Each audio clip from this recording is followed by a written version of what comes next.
How to do. All right. So today's been a busy day, but I have been working on the playbook stuff. I did a couple. I've done a couple of things. One, I've moved. Um, I'm trying to implement some functionality to move my plays to the UI. Move them, copy them to the UI, because I want them to be available as assets on the device. So when a user logs into the app, I want to do an update like you see with a lot of games. They run their little updates right when you start the game. It's usually updating assets, updating functionality, whatever it can. With the over-the-air updates, as they call them.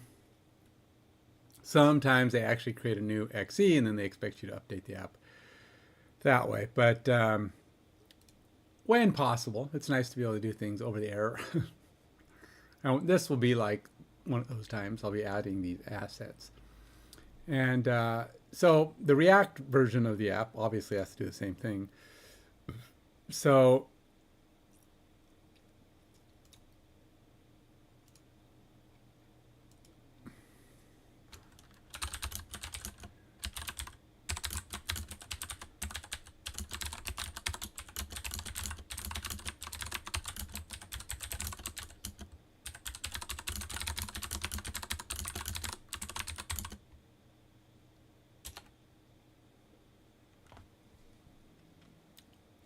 So what I'm trying to do is trigger the login after, or the image reload upon logging in. Oh.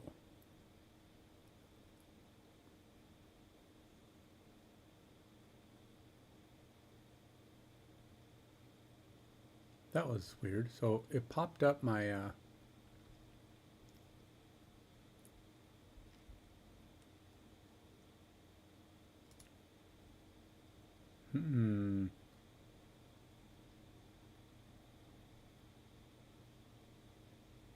this may not work.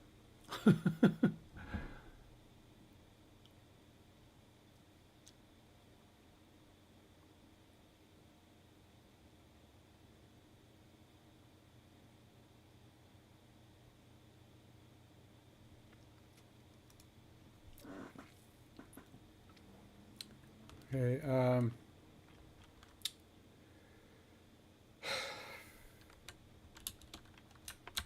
This could be a problem. I don't know if this is going to work the way I want it to.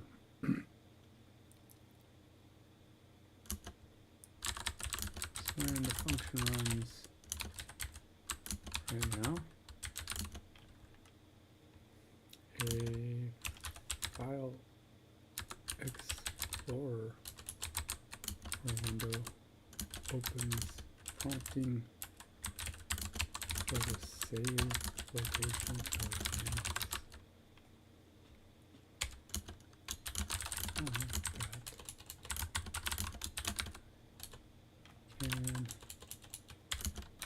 and redo this so that the images are downloaded to the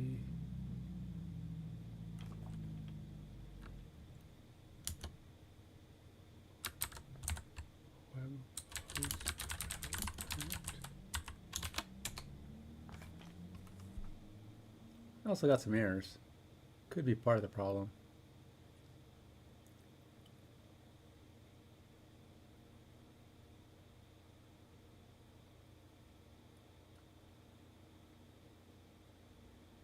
Why are we fetching binary?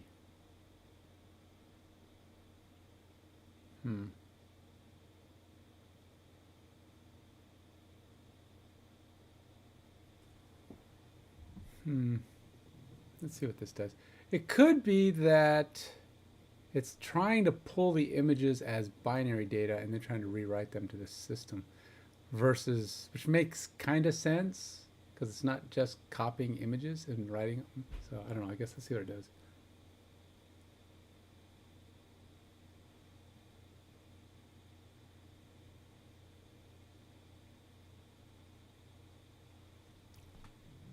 Not sure. I think I may have conflicting. I don't know. Sometimes words just sound weird when you say.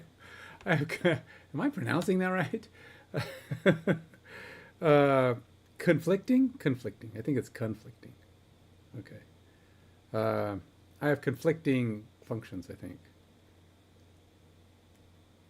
Functions that are trying to do the two different things with the same data.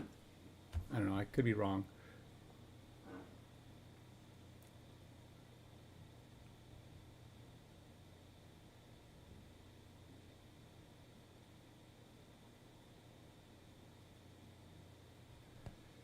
To use our new index database storage utilities instead of the file system access API. Really?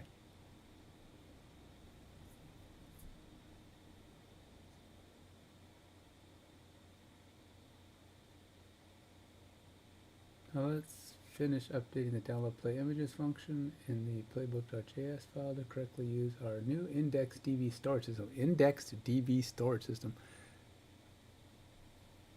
I don't know what that is. It's talking gibberish to me.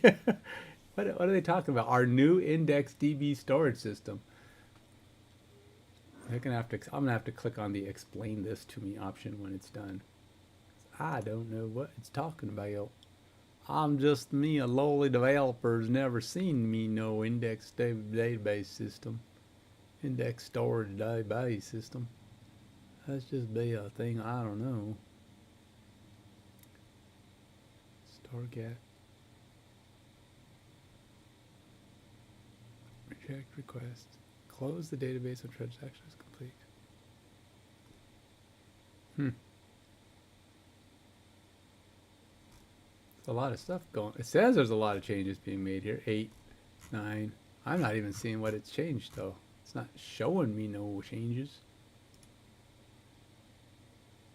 What did it change? It's not showing me the changes. I just see these little blocks of blockity block.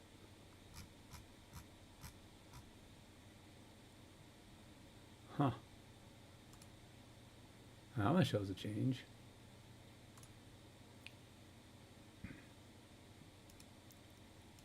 Not sure what it's changing.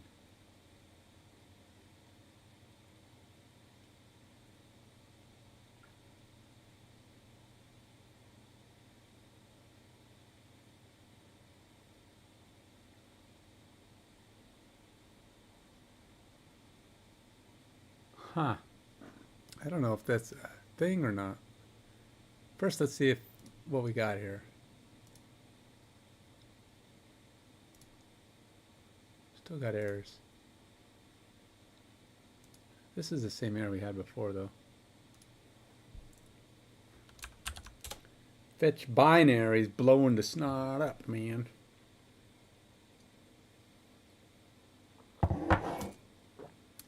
Leche, bueno.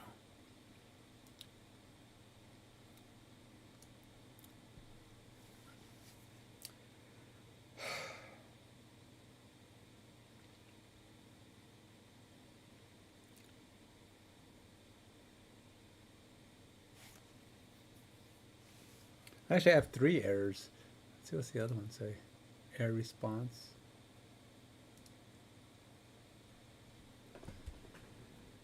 API handler.js. We got a couple of problems going on here.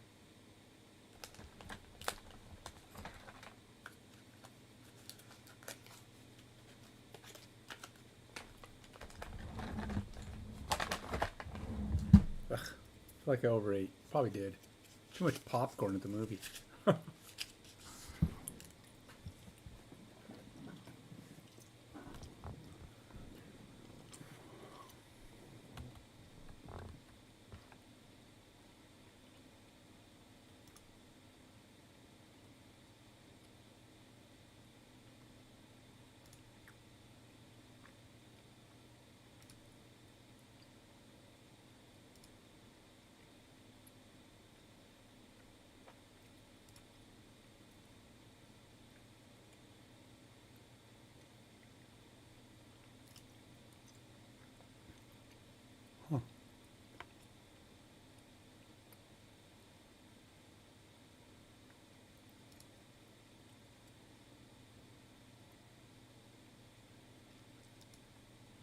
Almost got issues too.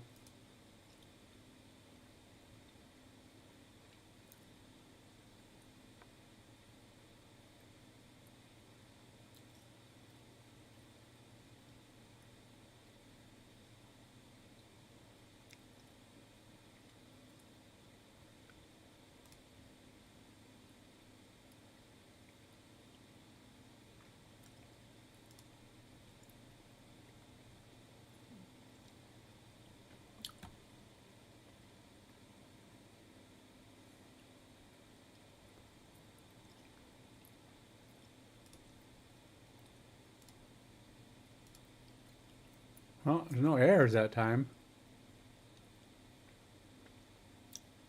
Now, did it work? I don't know.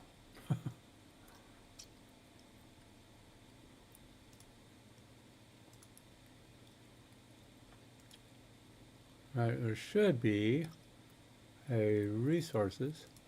No, public.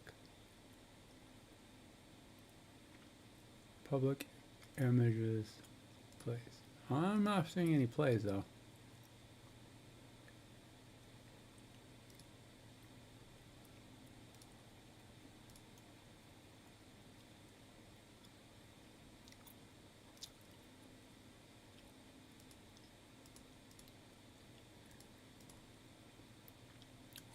Alright, let's see here.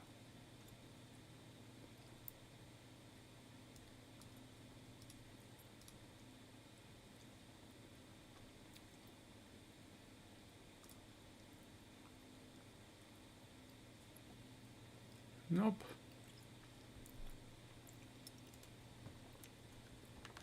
Well, the error stopped, but I don't see any images downloading. Let's go ahead and close this before I go complaining too much.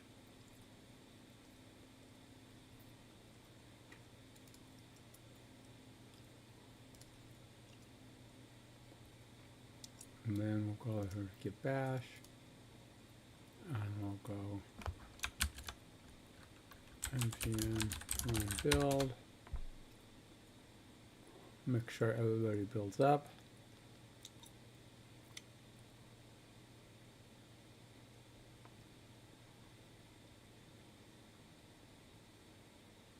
Successfully compiled. We got some warnings and stuff I'll have to deal with at some point. Warning, warning, warning, warning. Lots of warnings.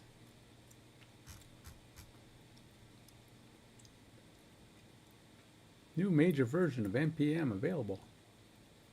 Hi. Oh, that is a major version. 10.9 all the way up to 11.3. Wow.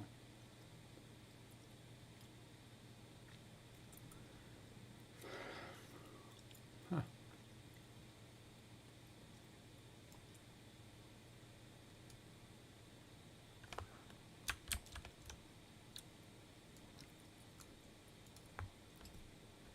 NPM.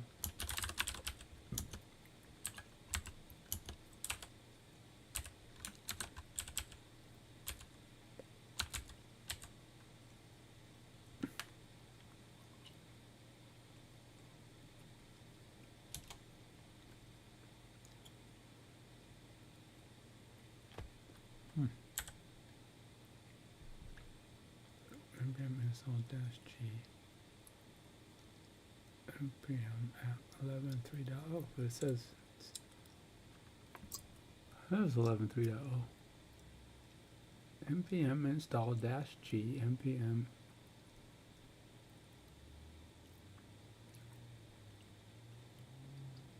npm at 11.3.0. Huh. Says it's the right one, huh?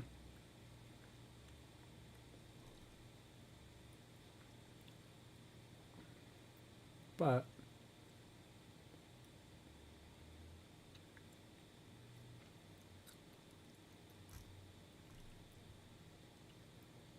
if I just go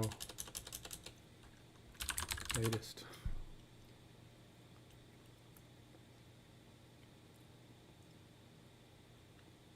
all right, close enough. All right, so we go npm run dev.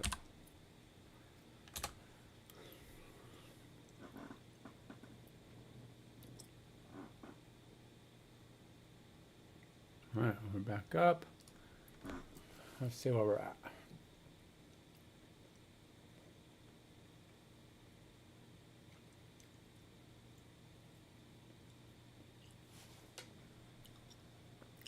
And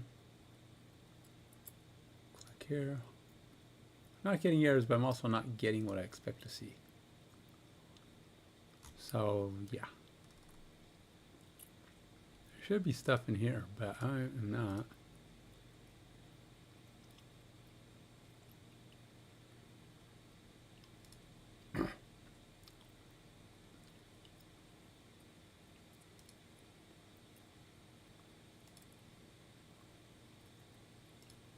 Huh.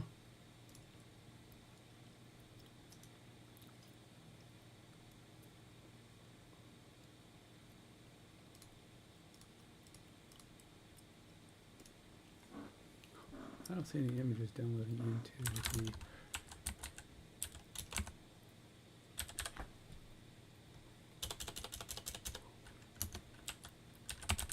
public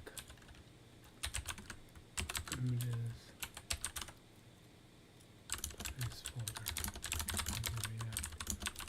application. Also, playbook JSX is not loading any images in the UI. So they're still not working.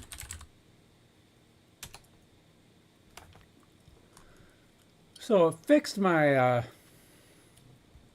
error problem. What it didn't do. So, oh, by the way, I was checking out. So I'm in this Discord group. It's game developers or indie game devs or whatever. Apparently, a lot of people there get attitude about developers who use AI. They don't want to.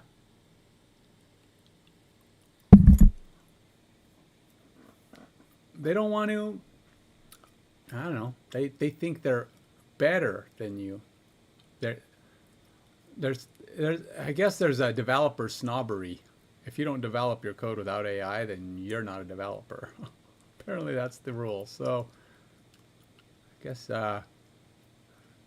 you want to be careful about who you tell that you're doing AI development. So I haven't experienced it yet, but I don't get into those conversations. But I'm guessing I would get a lot of people talking smack to me for using AI. So what? Hey, you can create good apps with AI, and you can write code a lot faster. So you just got to learn to understand your code and come up with good, solid output. So, you know, if these devs who don't want to use AI, well, let them. They're just going to get slow and left behind because they're going to have a lot of people who do use AI, and they're going to pass them up and get things done quicker and be more productive. Especially once they know how to use it well, you know, and they start learning the code and languages that they're developing in. They're going to start being able to see more, and they'll do more on their own without the AI. But I don't think there will ever be a reason. I could be an absolute Go perfectionist. I could have it down to an art. I still would use AI to write the code because it's just so much faster than I am, and I can just go in there and tweak and adjust, and that's kind of what I've been doing, learning how to fix and tweak and get things going the way I want them to. So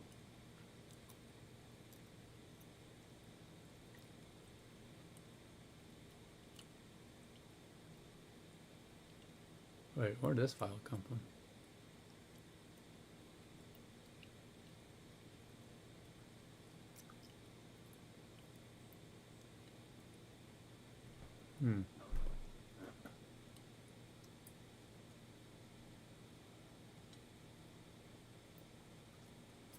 How can you not find playbook?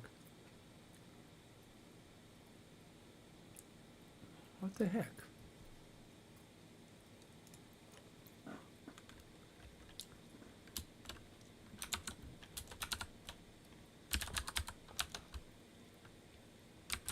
Why can you not find playbook.jsx?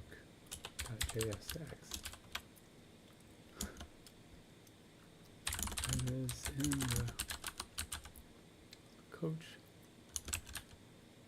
folder. Right next to a component folder, view easily found.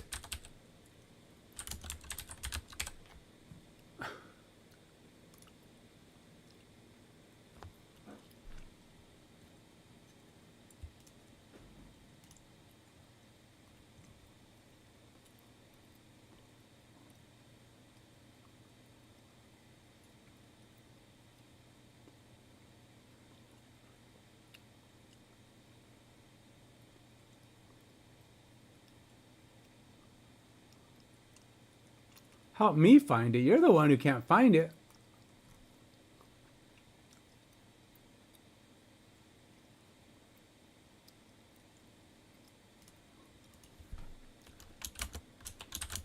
I don't need help finding it. Finding the playbook.jsx. You do. You said above that you couldn't find it.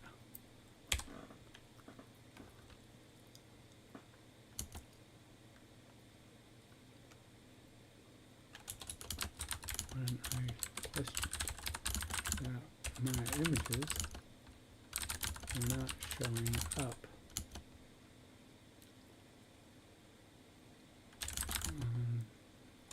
Showing up in the component.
I don't know what this play image example nonsense is. I don't know what that is. Play image JSX.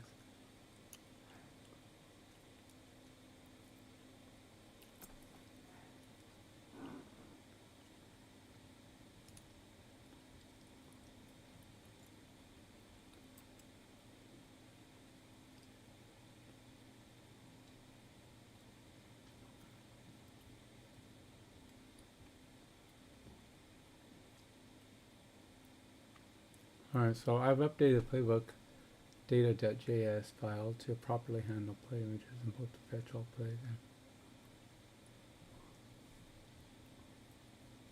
okay.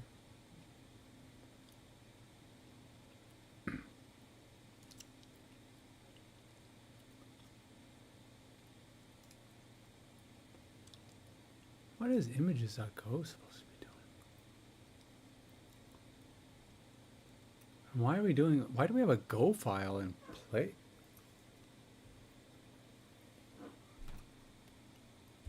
Oh, they are making changes. What is, really?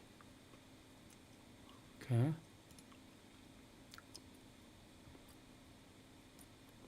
Rambo Travels, how goes it, good sir? I'm doing well. How you doing? Rambo Travels. Yes, he does. That guy's a busy dude. All over the world shooting down bad guys.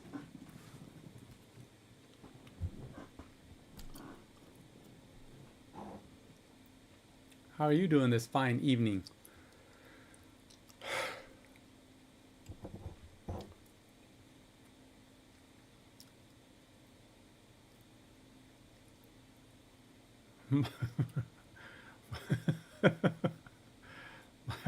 Sorry, dude. I can't even come close to figuring out what that is. Mind boggling? Boggling? Oh, boggling. Okay, okay, I can see that. That's G. I think it's supposed to be boggling, mind boggling, or is it like uh, Blades of Glory, mind boggling? Do you ever see that show, Blades of Glory, with Will Ferrell? And he's an ice skater.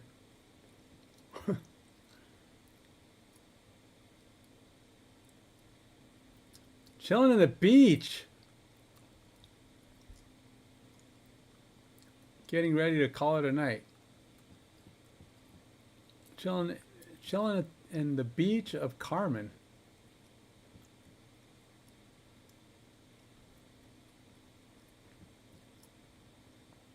Getting ready to call it a night. What beach? Where is La Playa del Carmen?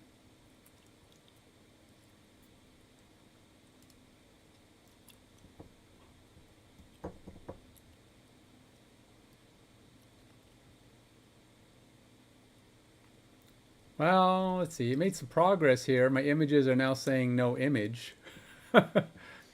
It's not quite right, but I think all my images have, all my plays have images. They should anyway. Actually, it is possible. How many images do I have? Let me see. So I should have 1, 2. No, wait.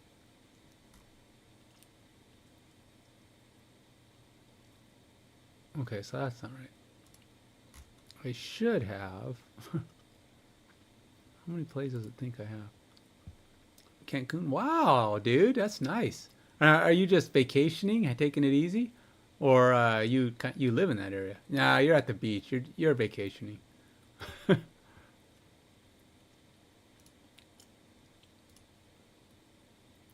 right, so I got to delete this one, or put it in there. What's 2800?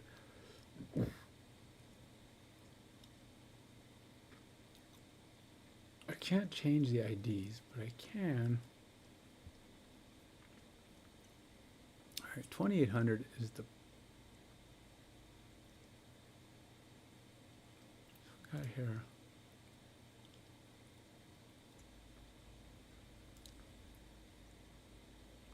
These are my broken images. So what time is it in Cancun? What? It's only a couple. What is it? 9 o'clock? 10 o'clock? It's not that much later over there, is it? I mean, it's later. I'm 8 o'clock here.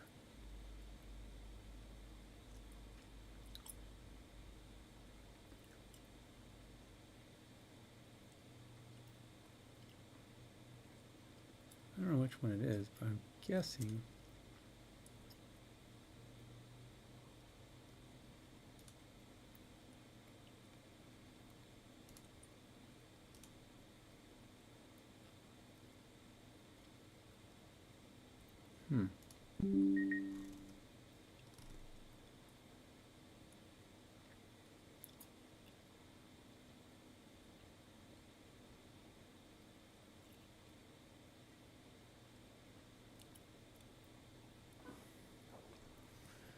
All right, why am I? So I have 4. I think it's these 4. 1, 2, 3, 4. Don't have images, and then that one does, and that one does. So I believe these images actually exist. They're just not being properly referenced.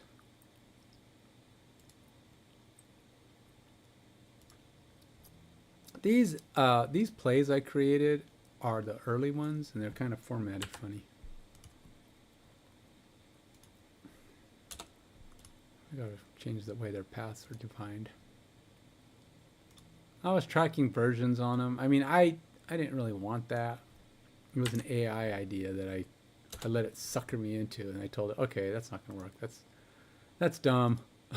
Let's get rid of that. We're not doing that nonsense anymore. These are my current plays. They look a little cleaner.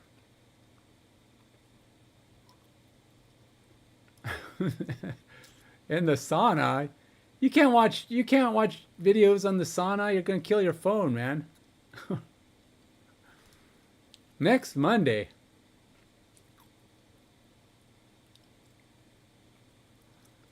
You too, Rambo. So that's right. You said you were going on vacation. And now oh, it's all coming together now. Oh, that's right. You'll see me there.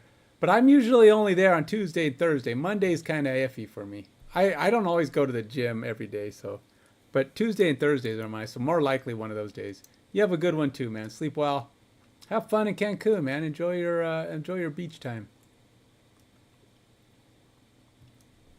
And thanks for stopping by. It's good to see you around here, man.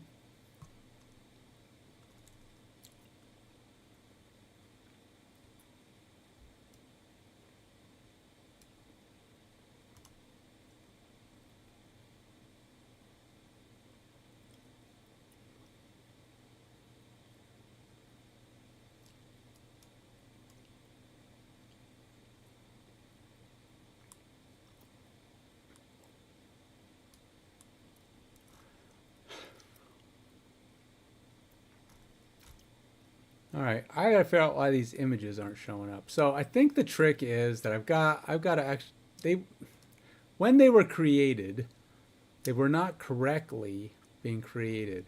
These are old. These are some of the early plays that I created, but I didn't want to delete them, so I left them in the system.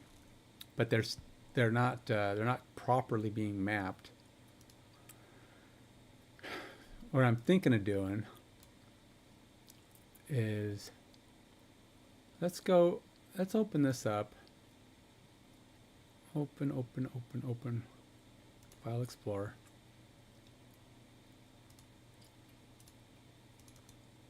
And then see, these are all that get the plays I've created so far, but I can't change their names completely because things kind of go wonky if I do that. And then I got to take these guys and go over to my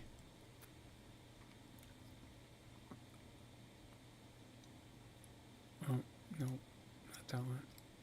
Got to go to playbook. Where the heck is playbook at? There it is, playbook.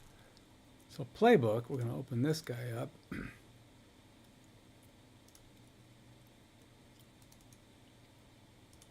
Paste all these guys. Putting them where they belong, even though these ones are currently broken. So I have to get these guys mapped. I got to get these guys mapped to the database.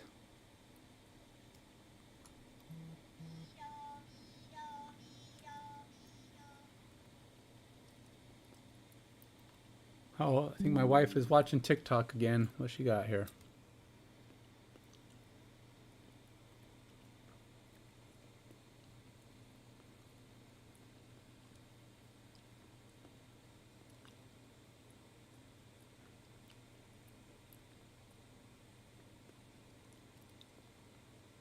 Clear Sky Resort, Bryce Canyon, Glass Dome Walkthrough.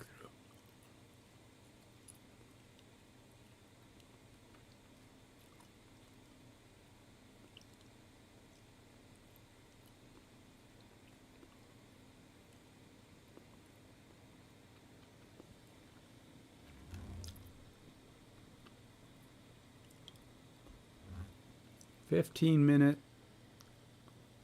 How's that? 15 minutes from Bryce Canyon. It's in Utah. His glamping experience located just... Oh, my wife's just pointing out a place. $60 purple ticket. I guess she was looking at somewhere you can go on a vacation kind of thing. It's kind of cool.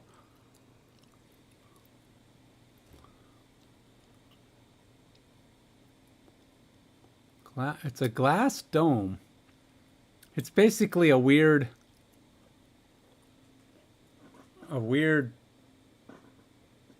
what do you call it? Condo. I don't know. Bed and breakfast. I don't know what it is. It's just this weird glass dome out in the middle of Utah, and you can sleep out under the stars. It's kind of cool. Yeah. Suppose I should reply to her, huh?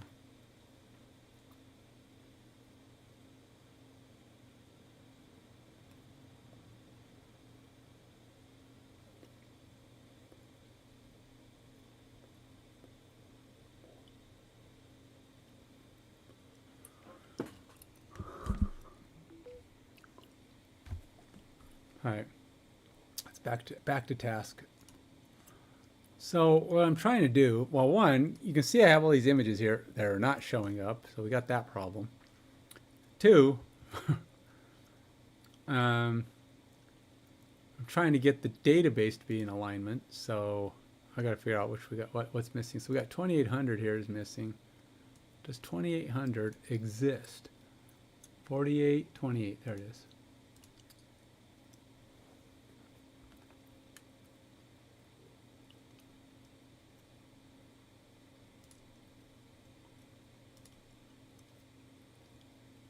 So, first of all, I gotta take this guy.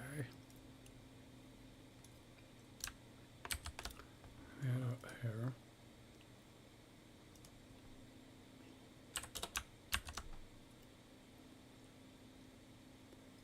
And then, just gotta do that 4 times. Just 4 times to fix it. This will put the wrong play image in, but it gets it so I can easily get the other ones in. And that should be cleared. Okay. So 2800 is this one.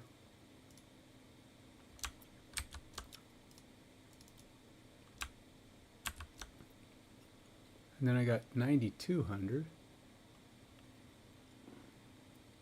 Huh. 9200.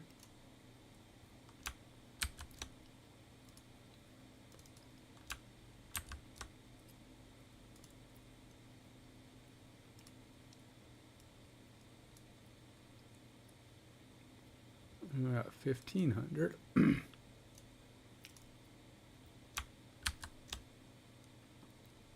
It is kind of a time-consuming effort, to say the least.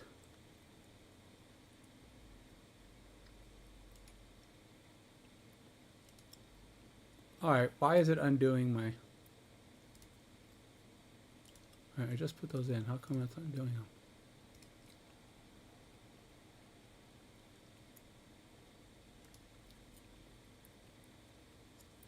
What's going on here?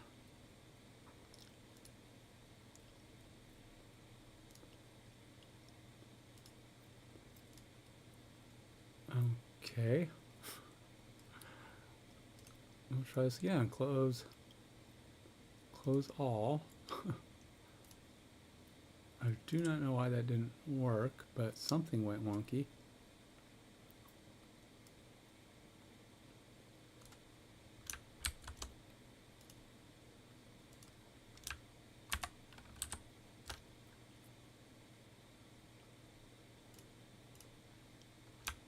Now, changing data directly in the Mongo database is a little unpredictable.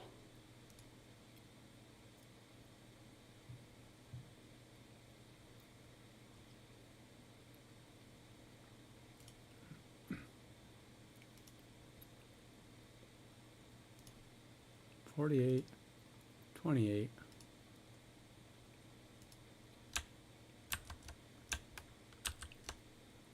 Now we're on to 92 again. See if I can. I'm trying to save these immediately upon implementing. So I try to update these old plays so I can still use them.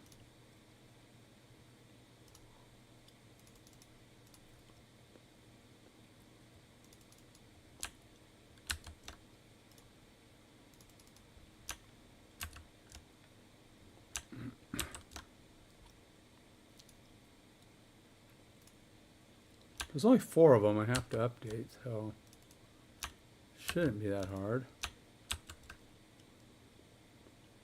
Assuming everything's keeping.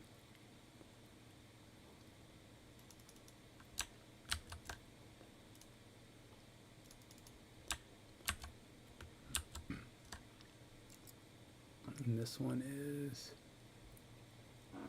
6431. Oh, wow, that's another 48.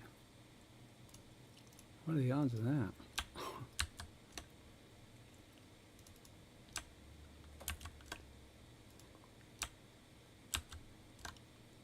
And then we got 995. Okay. I think I got them all. Close all. Let's make sure I got their data. Alright, so they look like they're good. Hopefully. And then I can go back here. And they should load up again. Oh good, now nobody has an image.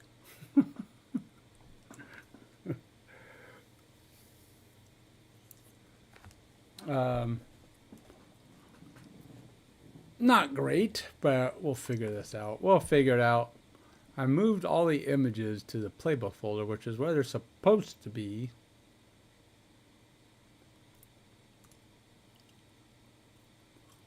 They use a root folder call, so we still have a problem.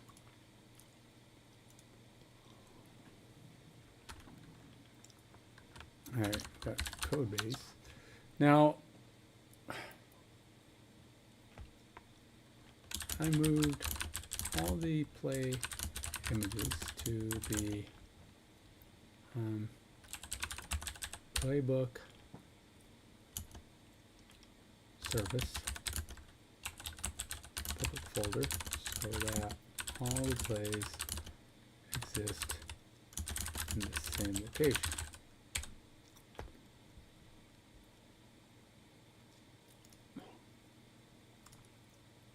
I don't think there's a root on this. So there shouldn't be a reason why this is a problem. Yeah. Still, the playbook.jsx, the source/app/coach playbook.jsx is showing no images. I will. Let's do this. So let's stop this because I don't know if it's changed anything here, but.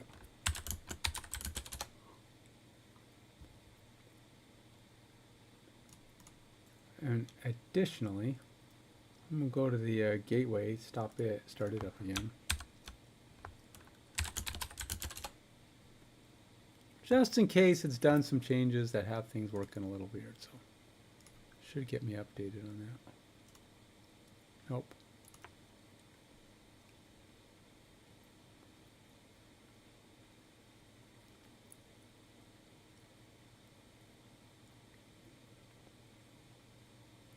React.dev link warning keys for more information. React.dev link warning dash keys. Should have a unique key prop. I don't know.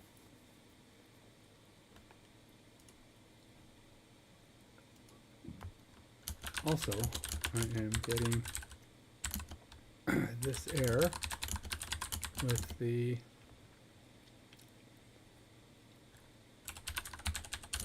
loading. Whoops.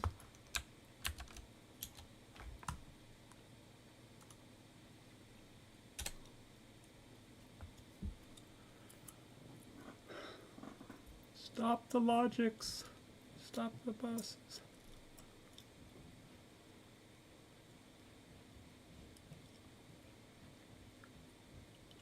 So I put all the images where they're supposed to be, which is in the playbook service. However, it's not finding them there.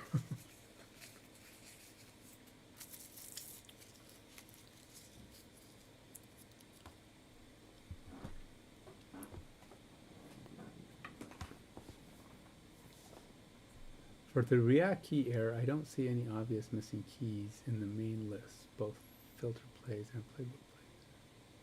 Keys equal blah, blah, blah. However, there must be a nested list somewhere with missing keys, possibly within the play editor component. Well, while it's figuring that out, it's still thinking, I'm going to go ahead and stop this just to let it recompile when I go over here and build it back up. And this ought to clean it up a little bit. Oh, is it doing something? Oh, is it changing this file? Oh, it's adding some logs. All right, let's add the logs.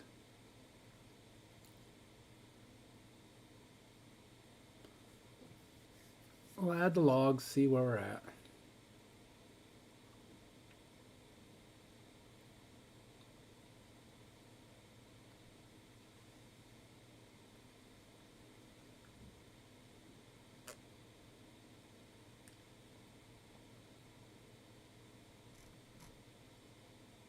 Playbook data.js. What's it changing? It's getting bigger and bigger and bigger.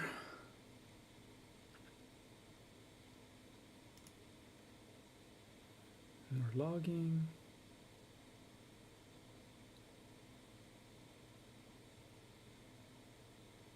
Now let's fix the React error. Based on the error message, there's missing key prop.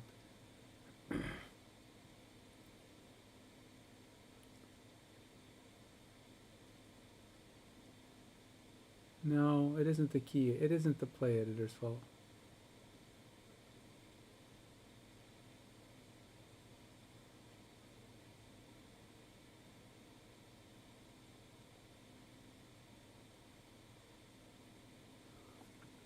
Nope, nope, don't change the play editor. No, don't change the play editor right now.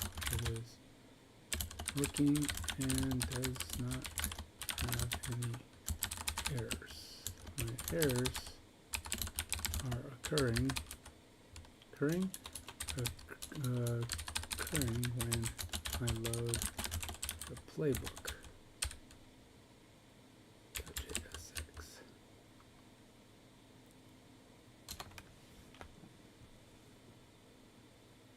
Nope, we're not doing a play editor right now. Let's not worry about that one. We're not going to try to fix something that doesn't appear to be broken.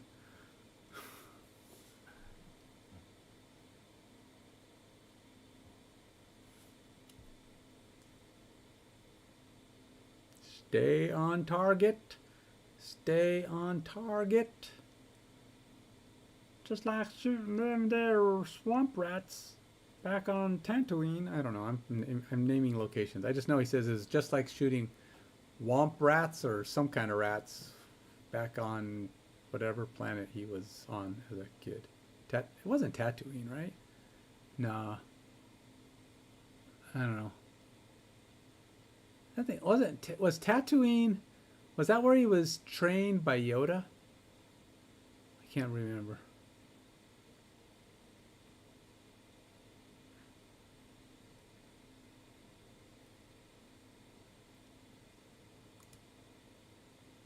Whew. There's a lot of stuff going on, but I still play images, and it doesn't work, so we'll just continue on with there. I'll go ahead and keep letting it change stuff with things. If it's changing things that don't work, I'm okay with it. I mean, like they never worked correctly, because it doesn't hurt to change them. But if they've worked in the past, that's when I really clamp down on the old, hey, let's not go running rampant into my code. It's like, we're not going to do that. I don't need you getting all crazy on me.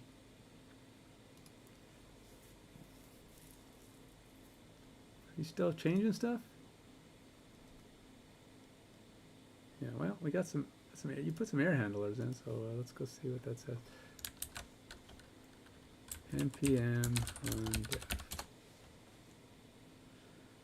We're back up and running. Let's go see what we got.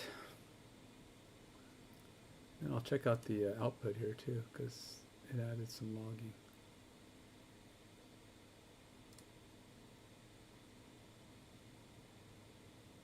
Oops, what did I? Oh, I gotta log in first. Okay, so log in. This is happening.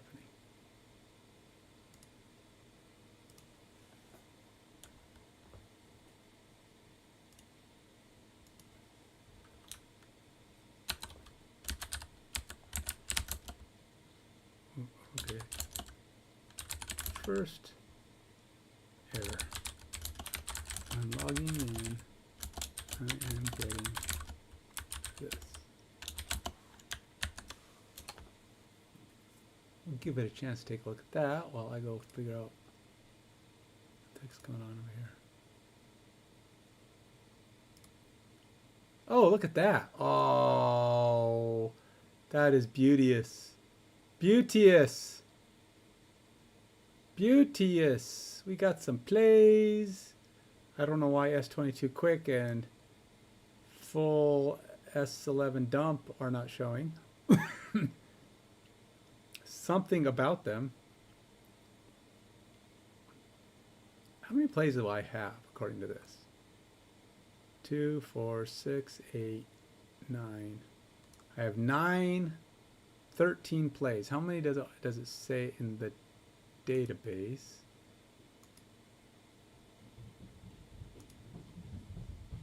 I have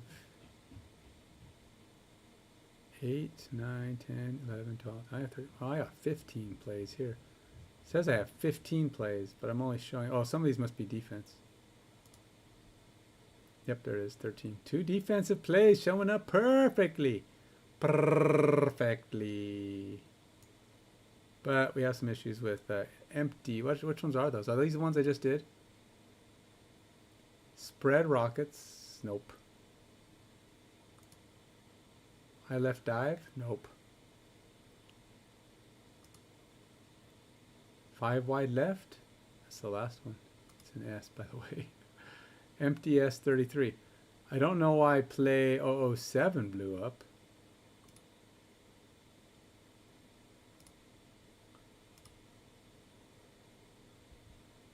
But we're making some good headway here. We're getting things showing up. Certain things are not quite right. I don't know why. Some work, some don't.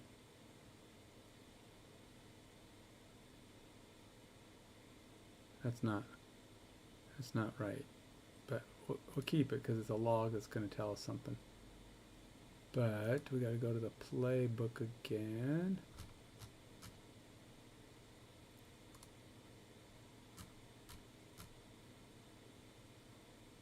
Who's missing? So do we have our 15 here? 1, 2, 5, 6, 7, 8, 9, 10, 11, 12, 13. Okay, so they are all there. 08 is weird though. How come 08 has a...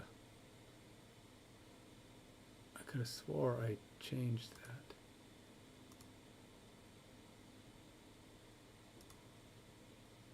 Huh. Rename.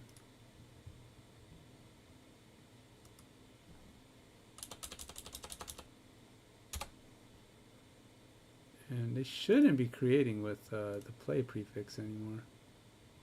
But I'm gonna go look. Oh, it did. Weird. Okay, that's not good.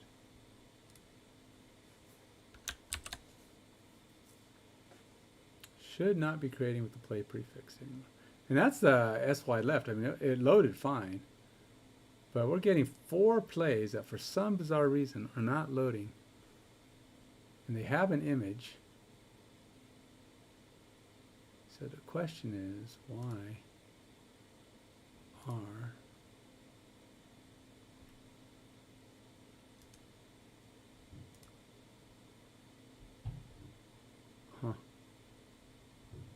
I didn't create duplicates, right?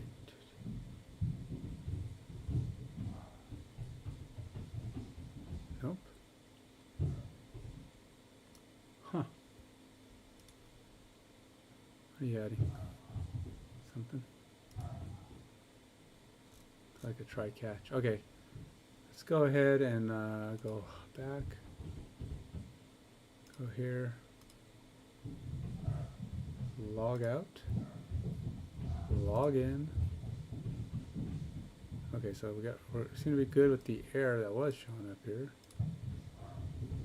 Go there, playbook. Okay, so we got some things showing up.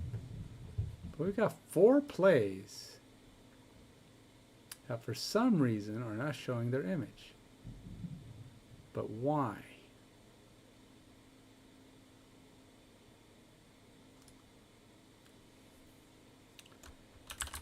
Things are looking pretty good, but for some reason I cannot quite find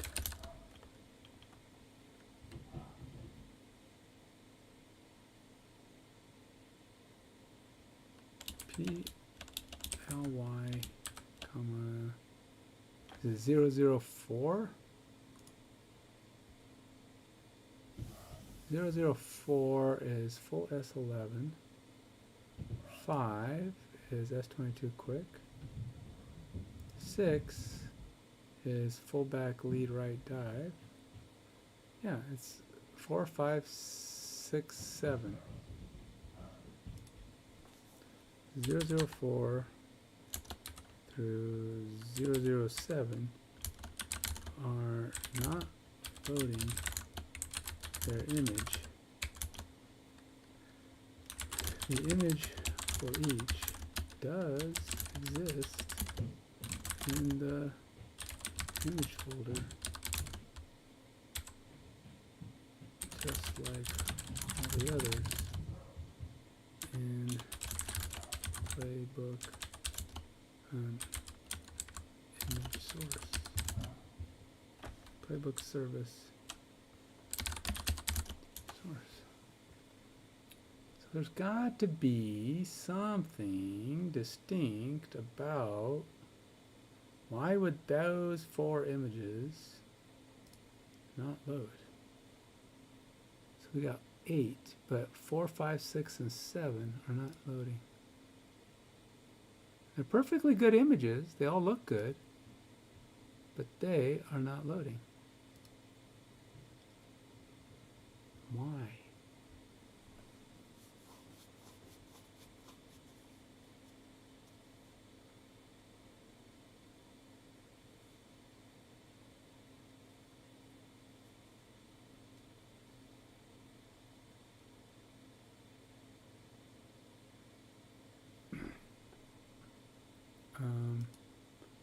Well, playbook service is already loaded.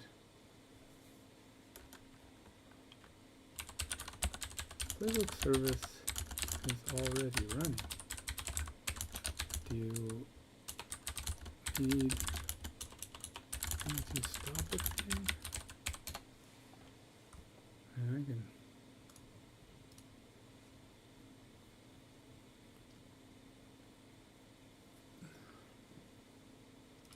stop it if it matters.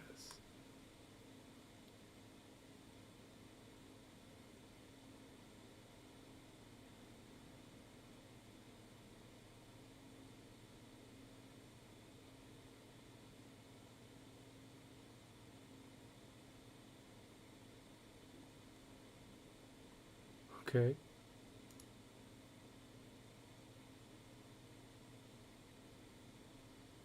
Yep, there it is. 4, 5, 6, 7.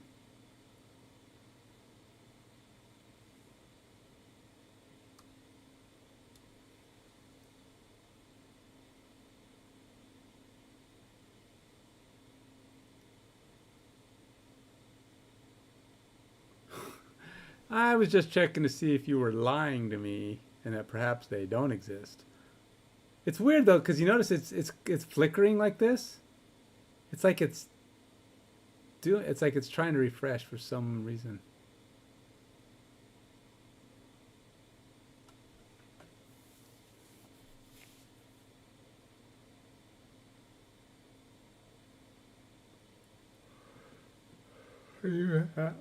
I'm logging code to help troubleshoot the specific issue.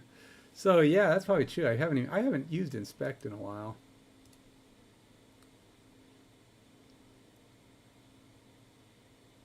Let's go see what this looks like. If I inspect here, I'm not even sure where I would expect to find these guys.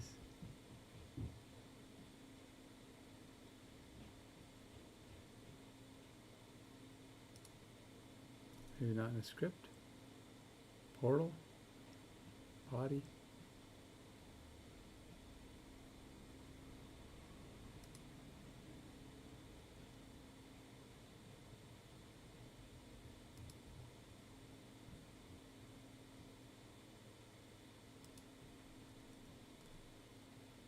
Gotta drill down till I find it here.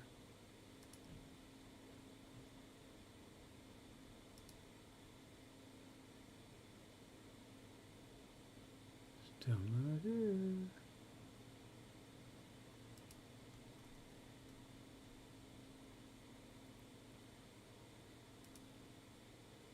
There it is.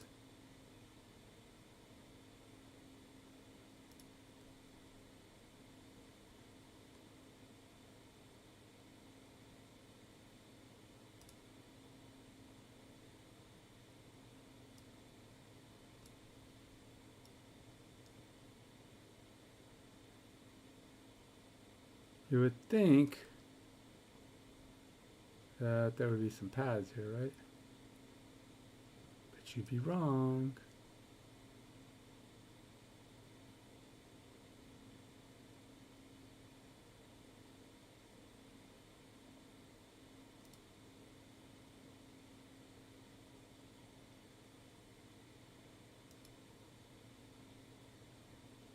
Image. Image is placeholder play? Why is there a placeholder play? That's not right. Is that how all these show? See, let's go up here. I know this one should be good. No, that one's going to the right place.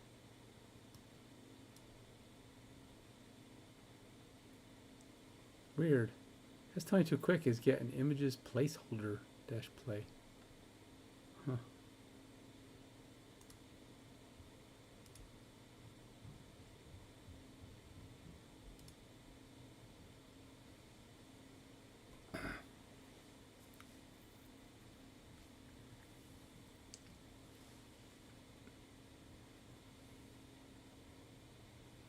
I would think. But why?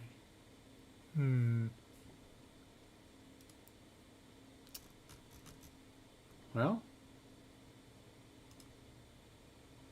All right. We're going to keep plugging away here. Let's see what we've got. 837.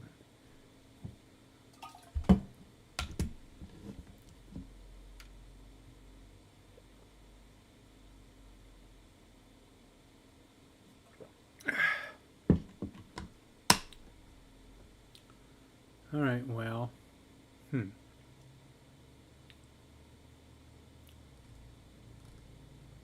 Key section of code shows. All right. Let's see what we get.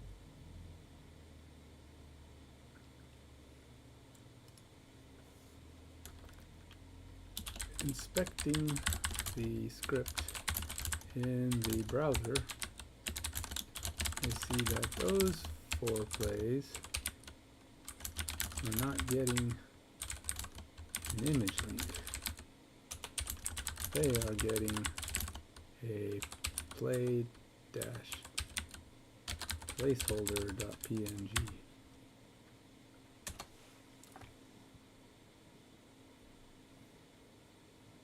Or placeholder dash play.png. Oops, got backwards.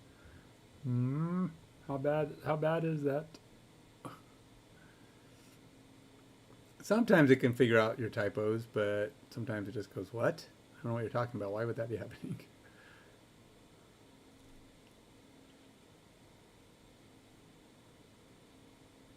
So let's go ahead and save this. And then go back here. And run it again.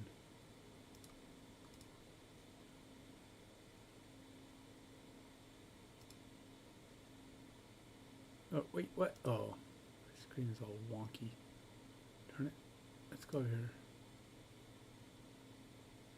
Log out.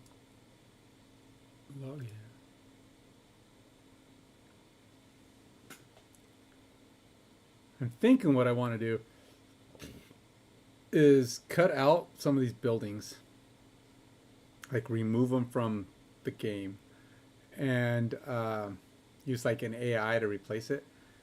And then I could put the building back on the screen later. And just use a link to that object. Because right now I've got this moving area that's trying to link to areas on the screen. So when I resize, it's just weird. Versus just putting images in their spot and making them, you know, they'll stay there when it moves. Oops, I already did that. I don't have an easy way to go back. I gotta give myself a go back from every screen. I don't know why I don't have that. And that is being stupid.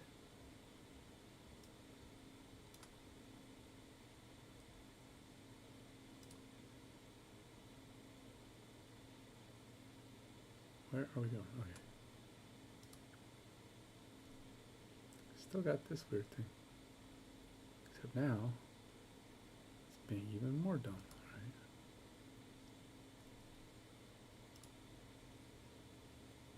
right?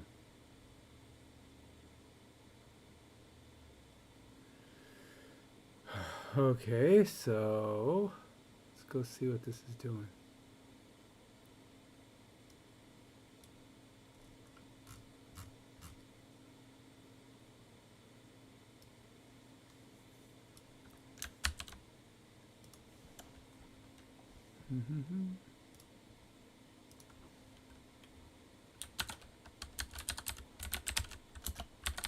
Getting a bunch of repeating errors. Oh, did you change something?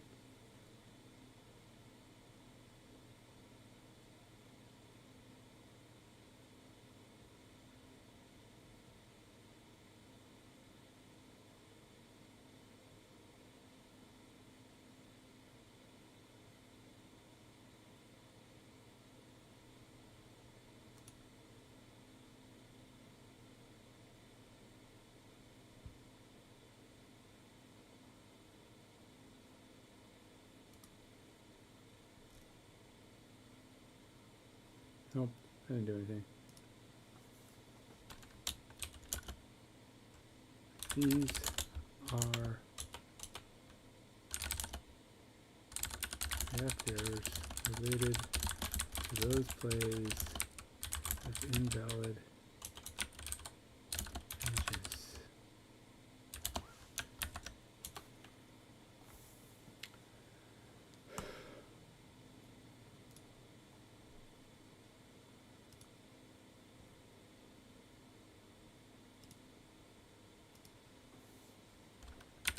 Additionally, this error is now showing up on the playbook. JSX.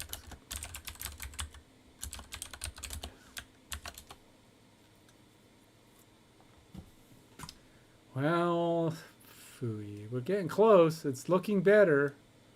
But for some reason, some images are acting funky. Why are some plays working and some plays not? What could be going on, you say? And if you don't say, I do.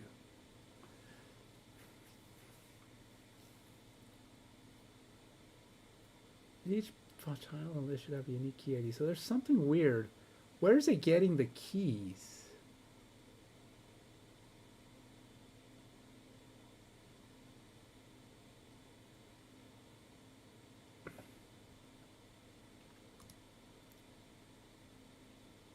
I don't know how it's determining these key IDs because I don't know.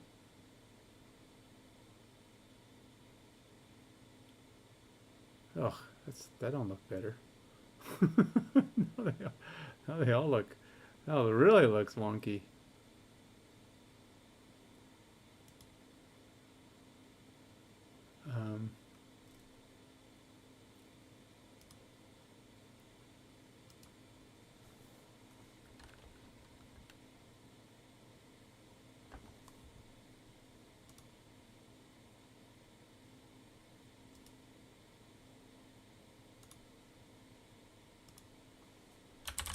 That changed.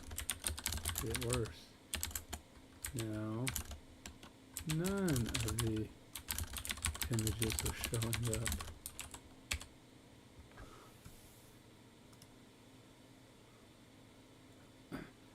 It's doing stuff again.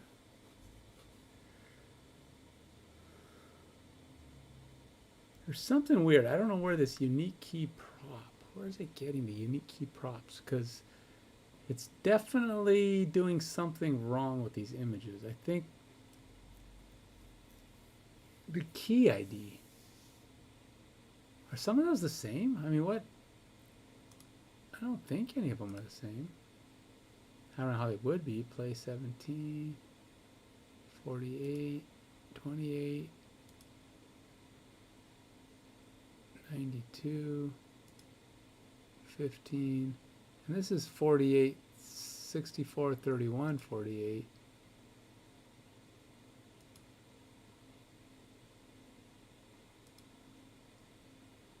And that one. And these aren't even the ones that are the problem. So we go 2, 3, 4. Oh, wait a minute. How come that guy's got a play? Is that the problem? Are all these got broken play? Oh, they all have broken URLs. Holy moly. Stupid thing. They're not in sync with the image URLs. I don't know how that happened. I didn't even know those were still using PLY. Why are my plays getting PLY still?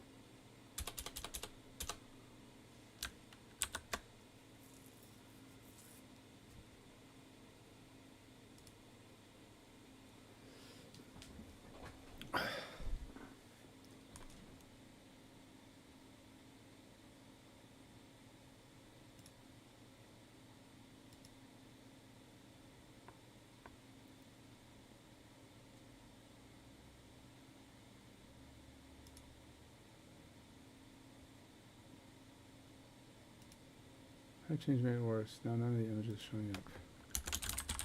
I think I found the issue. So those plays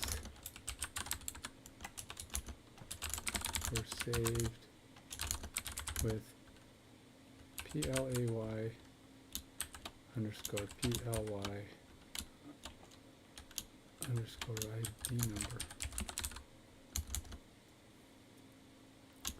I thought we removed the PLAY prefix. The play image is saved without the PLAY prefix, but the URL in the file has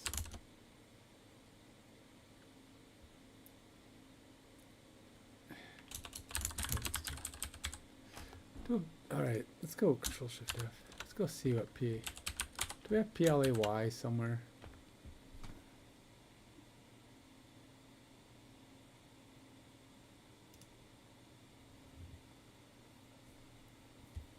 Simplify file name. Remove PLAY prefix if it exists. I already dumped all that, so I'm not going to worry about that nonsense. We don't need to do that. I already got rid of all that. And handle both old file format PLAY and new, which we don't have to do.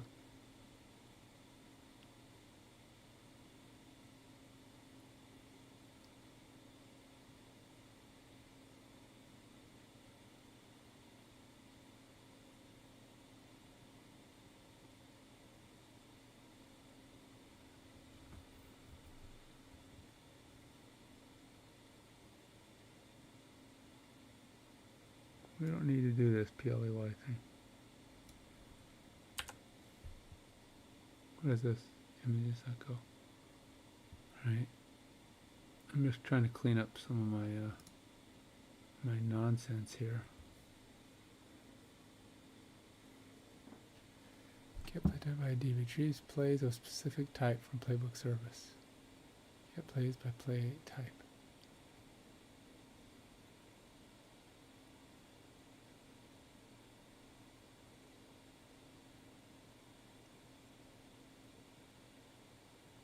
Oh, yeah, that's not what I'm looking for. So we don't need this anymore. I got rid of that.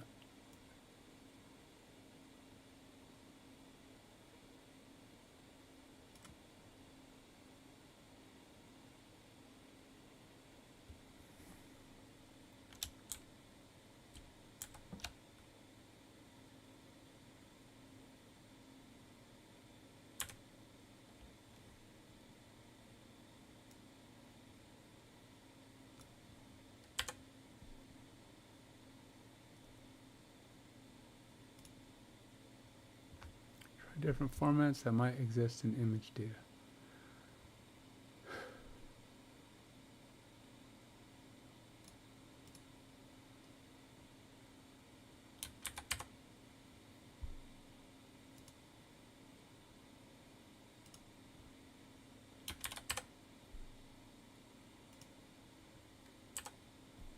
And then there's these, which aren't the same, right? So we're gonna go like that. All right. Save all, file, save all.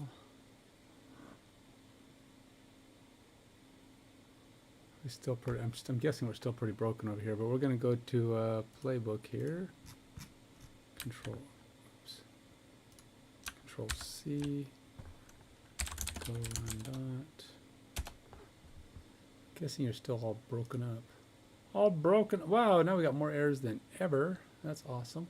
We're just going down in a crashing, burning mess of a mess.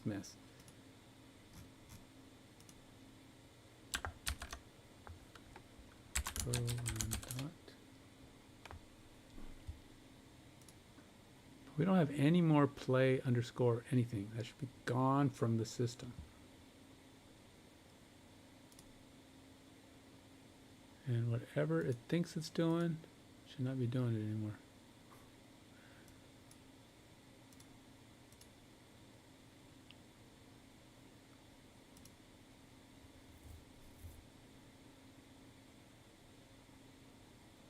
Oh.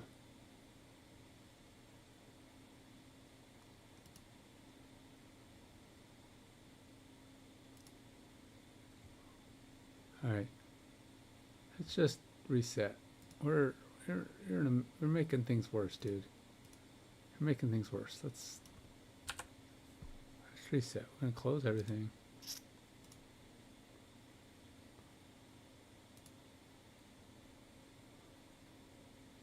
Going backwards. Don't like going backwards. Backwards is a bad place to be going. Go back over here. Log out user. Give it a chance to reload images. I got 3 errors.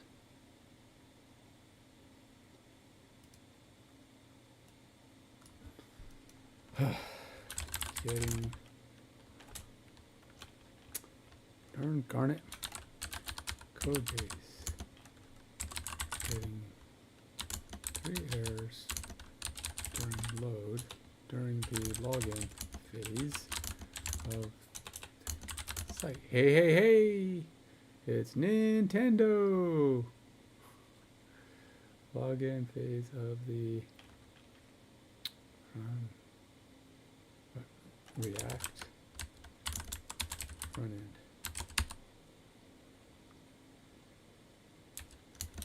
This, I believe, is occurring when the system is trying to load the images.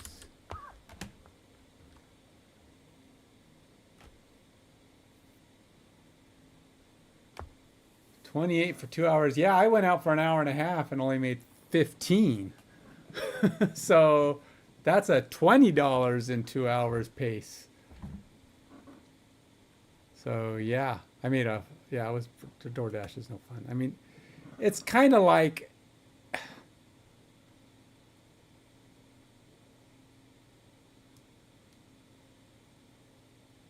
Yeah, I usually use ask mode. More than anything, I use ask mode, and I've been using agent more lately, but I got to admit, it's it's kind of what can I say about agent mode?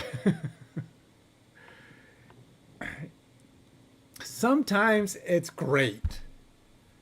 Sometimes I'm like kicking myself for letting it have control or letting it do stuff. I'm like, no.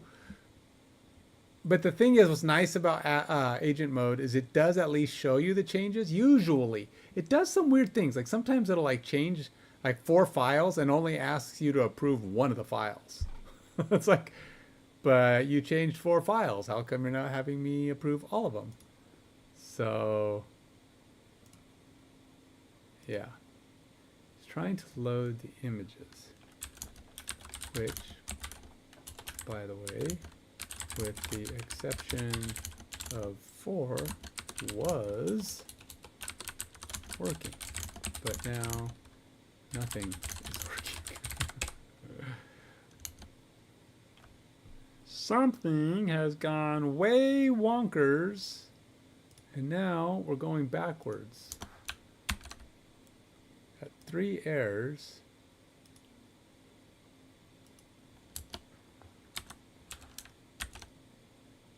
And I don't know why all of a sudden. Oh, wait. Wait, did something not load? So we got the playbook running. Oh, playbook. Do we have a broken playbook? Oh, the playbook is broken. Wait a minute. Images that go. Simplify file name. 1. Let's go to. That could be part of my problem here. Go back to playbook.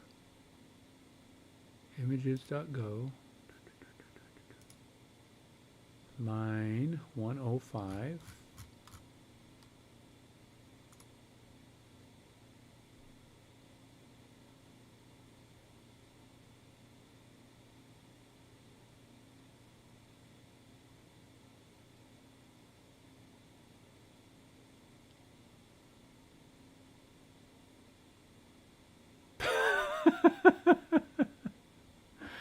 Well, today was weird. I wasn't on as much today. I've only been on. In fact, this. Was I even on this afternoon? You know, I don't think I was on this afternoon. Was I on this morning? I think I was on this morning for a little while. Or was I? I had a lot of stuff going on today, so I was working quite a bit. I was working in between things, and I just never had a really good period of time. So today I came on about 7:30 because my wife went to bed early. So I decided to come downstairs and get some solid work done. I almost had the playbook going. It was looking good. I had four images that were like not showing up, and I let AI help me fix them, and it broke everything. I mean, it helped me it helped me get it working, and then when I said these images didn't work, turns out it was saving them. It was saving them wrong. So those ones had bad image paths. It was easy to fix, but by that time things were already broken. It's 11. Not all day. Oh, that's right. You're 3 hours. Jeez. Yeah, you're. It's late for you, man.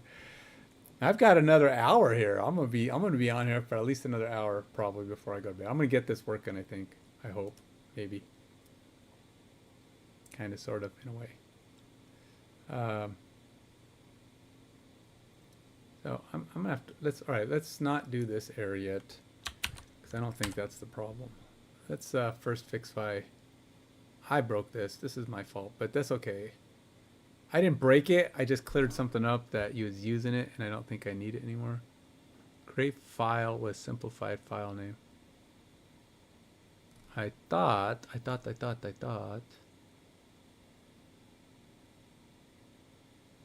deprecated. As of 116, this function simply calls IO read all. So why don't I just use IO?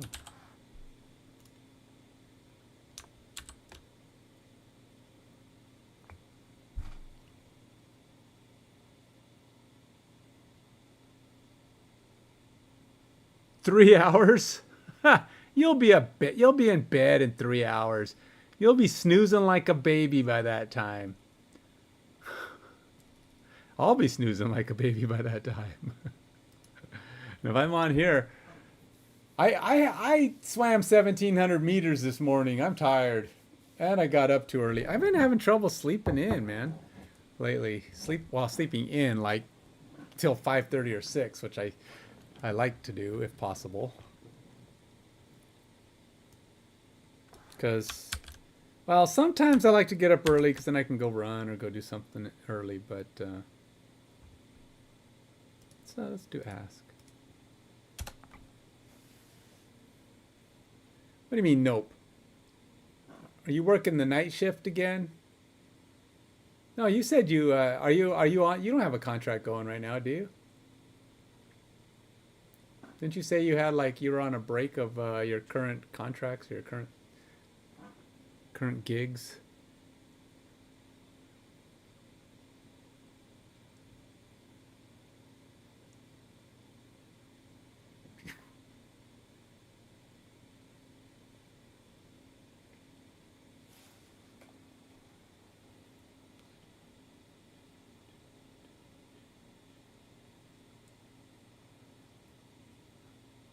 Where is simplified file name?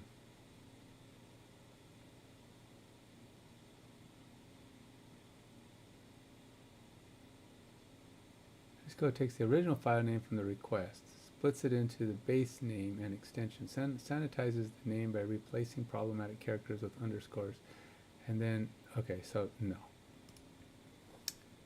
Nope. Play images have a fixed / standard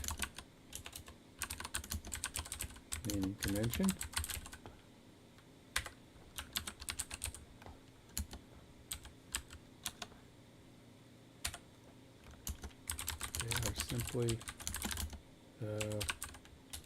They are simply the play ID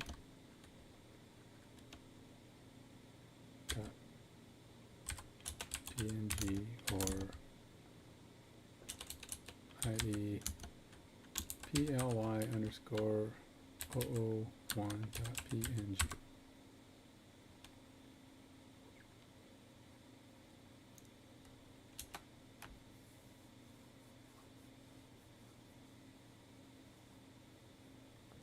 Nope, not today. Yeah, me home right now.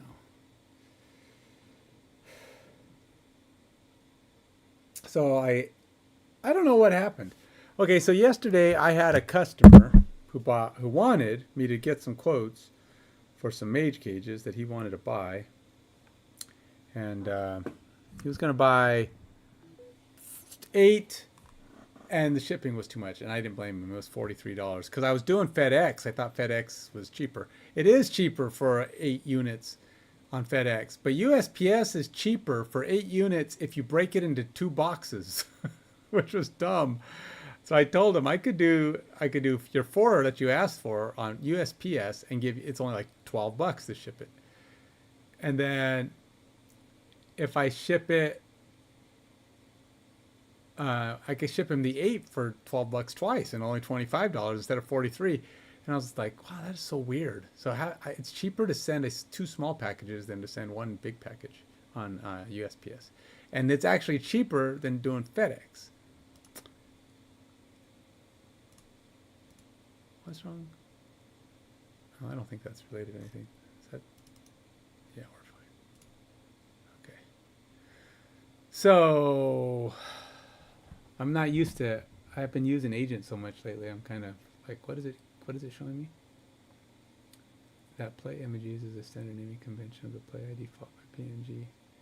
We need to extract or create the simplified file name from the request data. Here's how to fix the issue. If the, all right, where are you putting this though?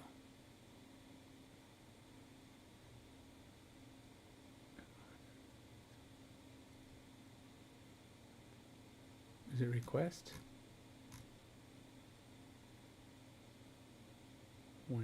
Oh, it is request. It's R, not REQ. It's just R. Handle upload, play image.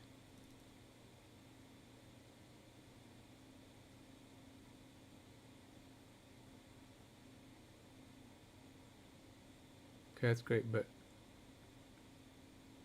where am I putting that?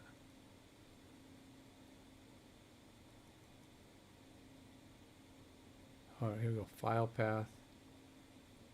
So it's saying put it right there. Okay.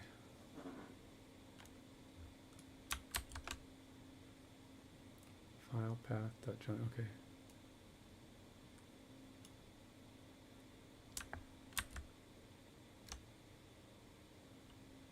Is this another one that's just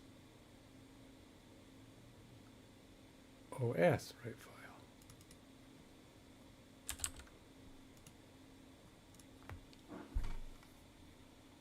See, this is one of those things that so I tried to use your, what is it called? The content or whatever that weird thing you were talking about. Starts with a C.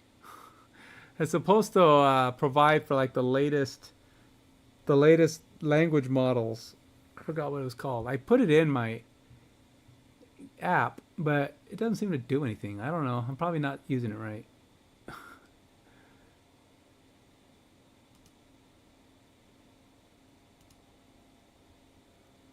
What was it called?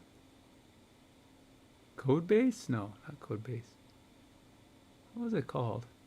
Context. Yeah, context. I put context 7 on here, but I probably don't know. I don't even know where it happened to it. Where'd it go? I probably didn't set it up right. It's in here though somewhere. It's probably not working. Engineering love. What's tiny? Oh, my code. Oh, you know what? It probably is. You know,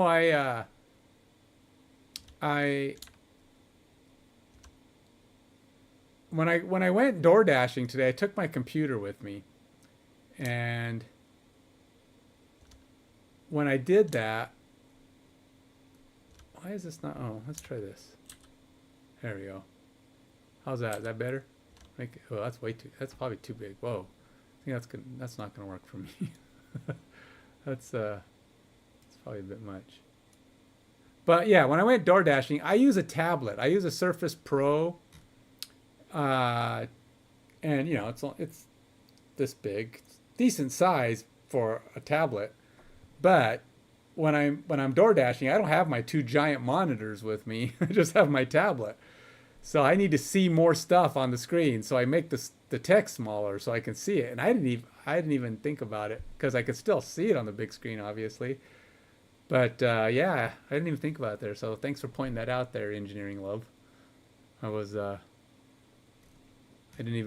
apologize for having sloppy looking for microcode. Especially if you're not using it fully, you know, you're not like expanding my stream. It's going to look even bigger.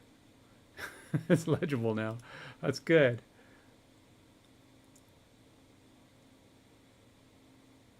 Because like, yeah, if you're looking at this on a phone or a small device, I could see you don't want that stuff to be too tiny. I'm trying to fix my images.go. It's not loading right. Actually, it might be okay now. Let's see if this fixed it.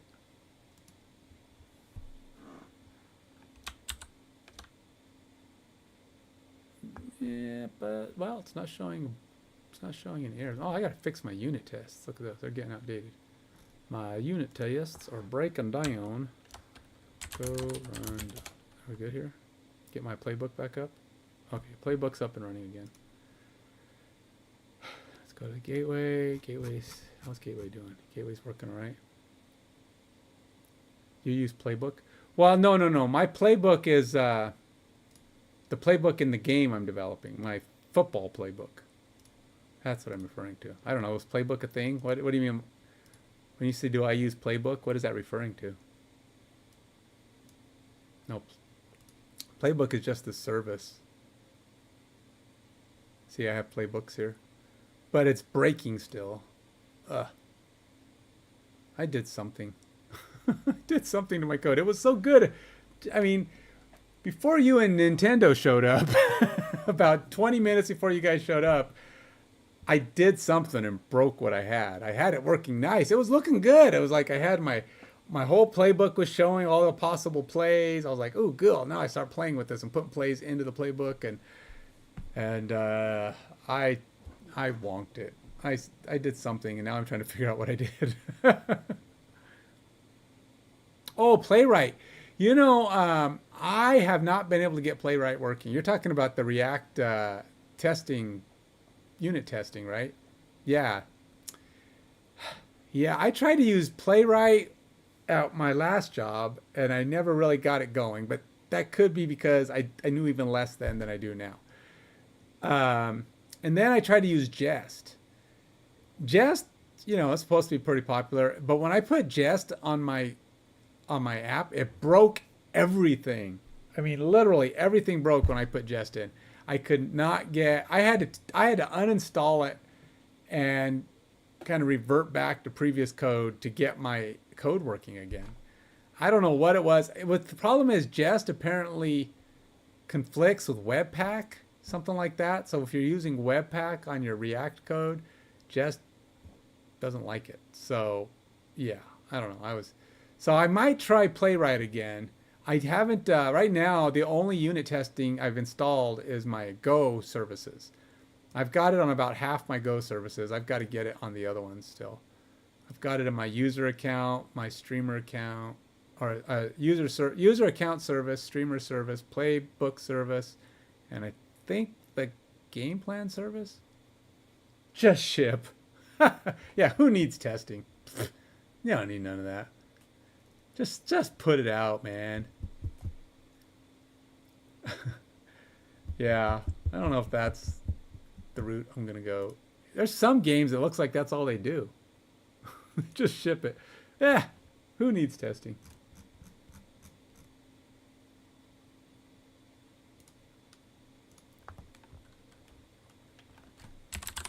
Getting up. All right, let's go back to Agent. I'm going to give Agent one more. I'm going to give Agent another chance.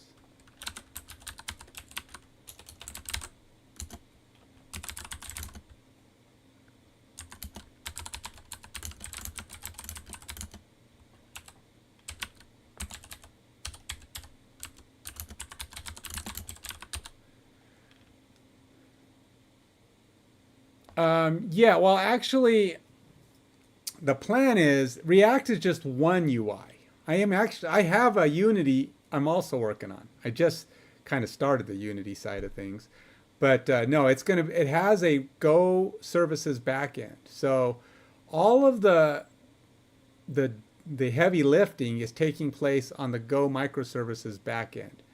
And so all of the UI, I'm using React for my basic UI because I'm a little more familiar with it. And I'm using it kind of as my let's get the API functions working. And once I have that, then I can go to Unity, which I know very little about, and I know it's a lot more complex. I can start pulling data in knowing that my services already work. So I just pull it in and then start rendering, because I want my UIs basically to handle only rendering issues, putting things out there, making it look good, displaying information, but not doing a lot of, there won't be any back-end calculations. So my playbooks, my game plans, my game simulation, the coaches, the coaching components, the players, the collections, all that stuff's handled on the microservices in the back end.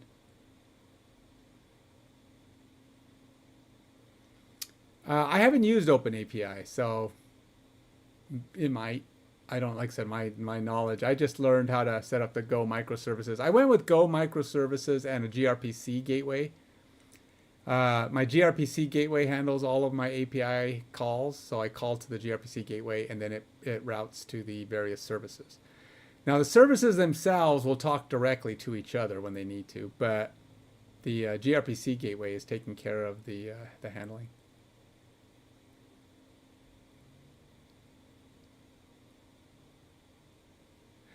Yeah, I can do curls as well if I need to, but I'm getting some pretty complex um, services going right now. I mean, like I said, I've got 10 of them, and they all do significant items.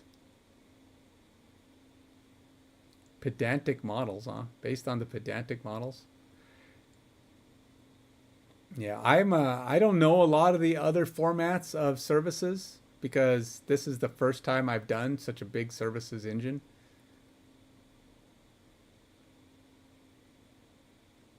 Yeah, my AMG auth handles all of my cookies. My authentication service handles all of my cookies and such, and passes that stuff up to React as needed to. It validates them, logs in users, that kind of stuff.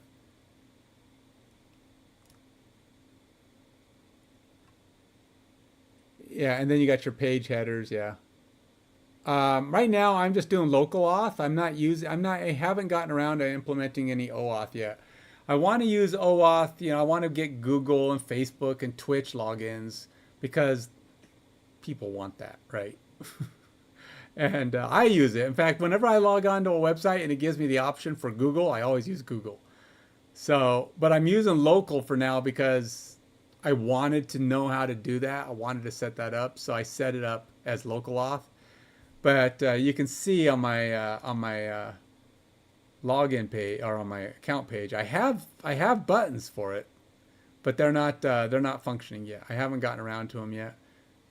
Now that I have local auth, I don't they're not high priority yet. When I get closer and I start having, I start wanting to make it available for people to play test and that kind of thing, I'll start plugging those in because I want to give people more ways to log in. But for now, um, I'm just using my local auth. So my local auth.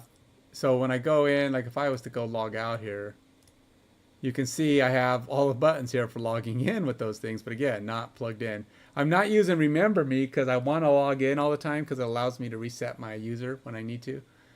But if I need to create a new account, I can just go, create one.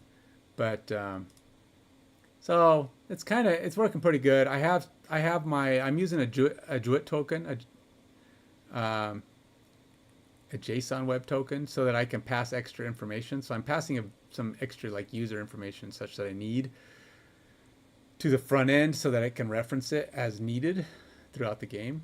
But yeah, and now I'm just trying to get my playbook working again. I got my game plan functioning pretty good.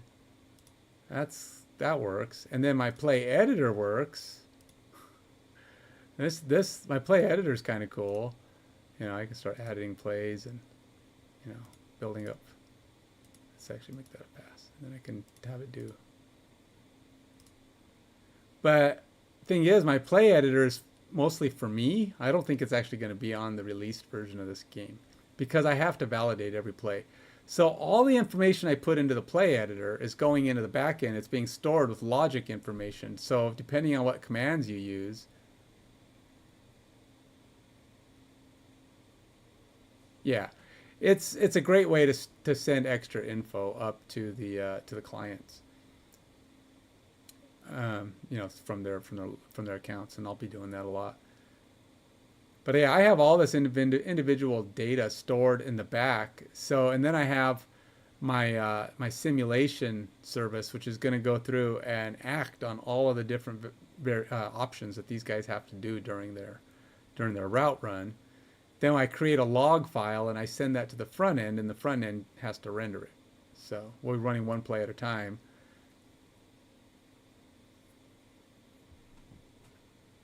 I'm not using either Jin or Echo. I don't even know what those are.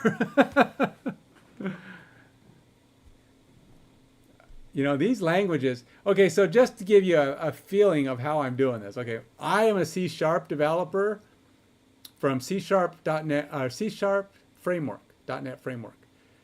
And I got laid off about a year ago, a little over a year ago, 13 months ago. And I started looking for work. Nobody wants a C# framework programmer.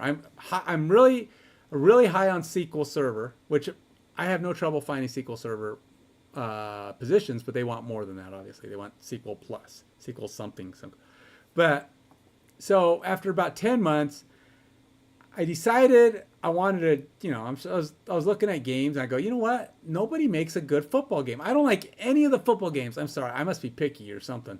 I don't like any of the Sims. I don't like any of the managers. None of the Sims do good management, and none of the managers do good Sims.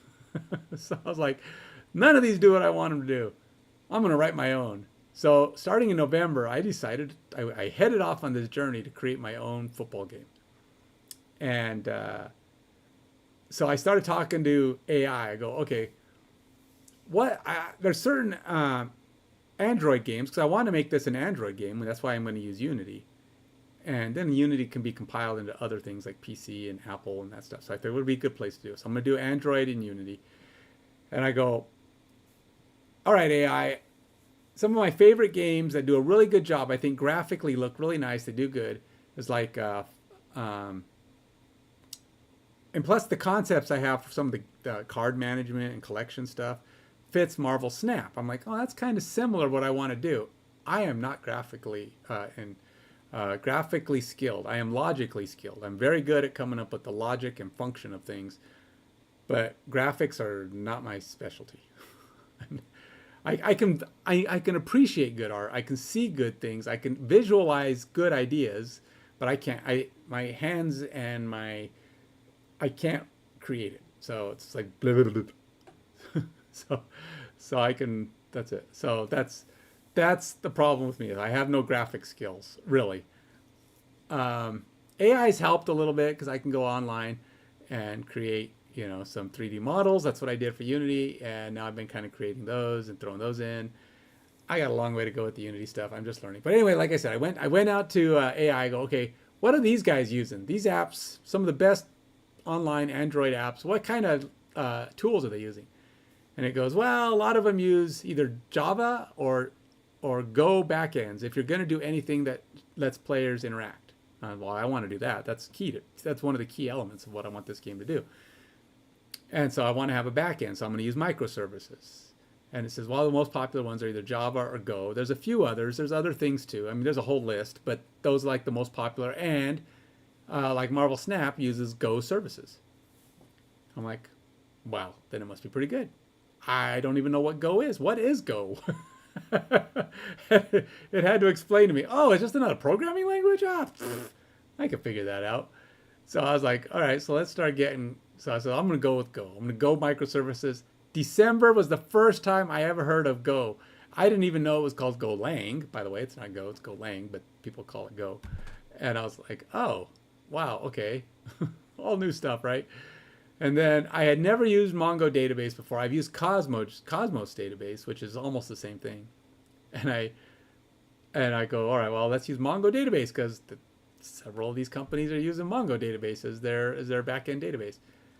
Sure, I'm a SQL Server developer. Let's use MongoDB. So we'll do that. I was worried about using SQL because SQL is really expensive. And I knew that if I was going to make this an actual thing, I was going to have to pay the license fees for SQL. And I was like, yeah, I don't want to do that. So that's why I went with Mongo database. It's a lot cheaper. And then I was like, okay, what are they using for graphics engines? And they said, well, the top ones are the Unreal Engine and Unity. And I'm like, okay, I know what Unreal Engine is. I don't know what Unity is, but okay, let's do Unity. So I started creating my dev stack as I got past the POC phase where I was creating a simulation that was running a game. Now I've got all these other plans, and I said, you know what? About 6 years ago, I developed a board game that was a football game, and it's a good game. I like it. It runs really well. The only problem is it's a little long, it's a little slow because I wanted to create a football game that was just like playing a real game. So you actually have guys that move around the field, but you have some cool interactions and the way the clock moves. It works really good. And I thought, you know what? I spent 2 years, all right, maybe just over a year, developing all these formulas that take real live NFL stats and turn them into compatible skills that you can have all the players function against. And I said, you know, I can convert those formulas and skills into my system and just import player stats and then have that convert, and I just use those skills on here, so I don't have to rewrite all of my skill formulas. So I have player skills I can start using into the game now. So yeah, that's where I'm going, man. It's a long road, but I feel like I've gotten a ton of development work done considering my skill set when I started. You know, I'm not using any SQL Server. I'm not using any C Sharp. I will be doing C Sharp again because Unity develops in C Sharp, but it's also C Sharp code, which I haven't spent a lot of time in.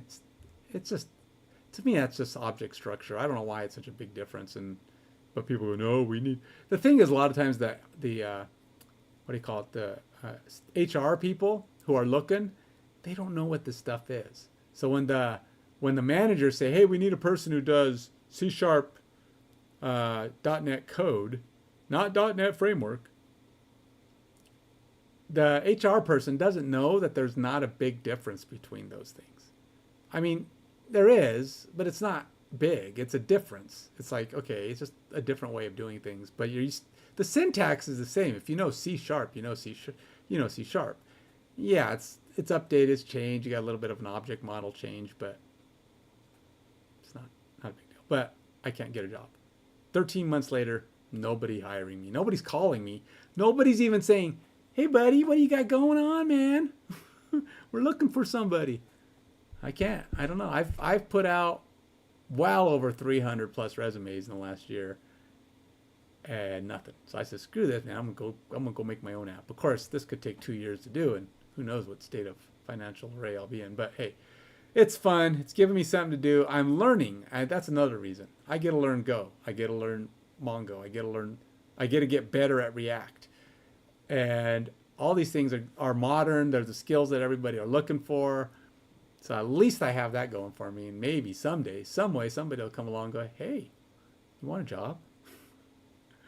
Or I'll finish this and make some money. I don't know if it'll be a lot. I mean, I don't know. It's unlikely I'm making Stardew Valley here, so I'm not making, I'm not going to make millions of dollars off of it, but if I could make thousands, some decent thousands would be good. I'd be happy with that.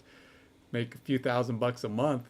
That's not a lot to ask, I don't think. 30, 40,000 for a game. It's, from what I understand, is that's a realistic thing for a decently popular game. But I don't know. Maybe I'm wrong. We'll see. Anyway, I don't need that play. I'm throwing that out. Don't need it. Let's go back. Oh. So earlier I had all these images loading up, and except for 4, and now something's broken. We're still having key prop errors. What is the deal with this key prop errors? So, oh, stop it.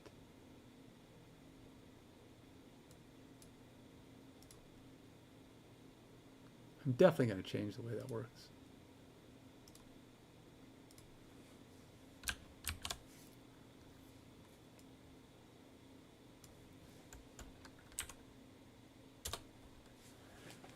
Okay. What does it say? You know what?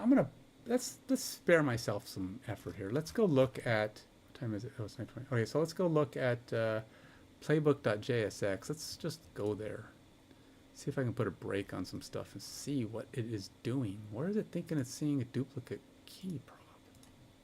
And I'm pretty sure it's play.id, and I don't have any duplicate play IDs. I don't know where it's getting that from. Is it like loading them twice? What's it doing? So I'm going to go app, coach, playbook.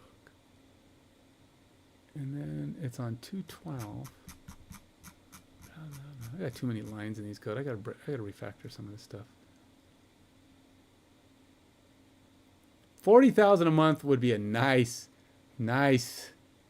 check, man. That would be a nice check. What would that be? 280,000 a year, is that right? 4 times 12 is 48. Yeah. No, it's 480,000 a year. Jeez. No. 40 times 12. Yeah. 40 times 12 is 480,000 a year, right? 4 times 12 is 40. Yeah. $480,000 a year. I would love to make 400. I don't think I mean, unless you're making a AAA title, I don't think you can make that kind of money. I don't think a small, what do you call it, indie dev effort made by one guy is going to make 480,000 a year, unless I hit, gold and I get all the football fans are playing my game. You got to remember too, this is American football, so games like Stardew Valley, which made millions, right? Games like Marvel Snap, games like Watcher of Realms, or any of the card games or adventure games or role-playing games, they have universal appeal, as in the entire world will play your game.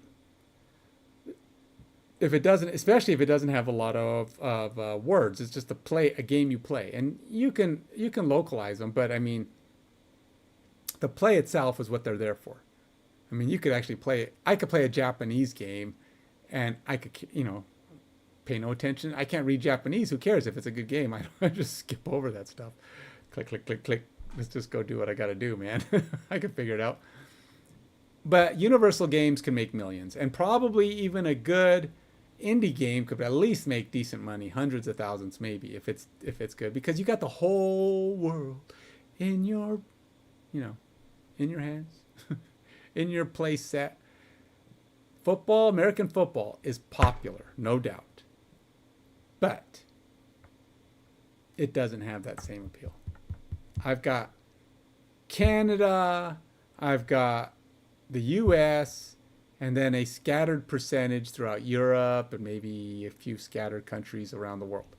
I mean, yes, the Super Bowl is the most watched game in the world every single year for like the last 20 years.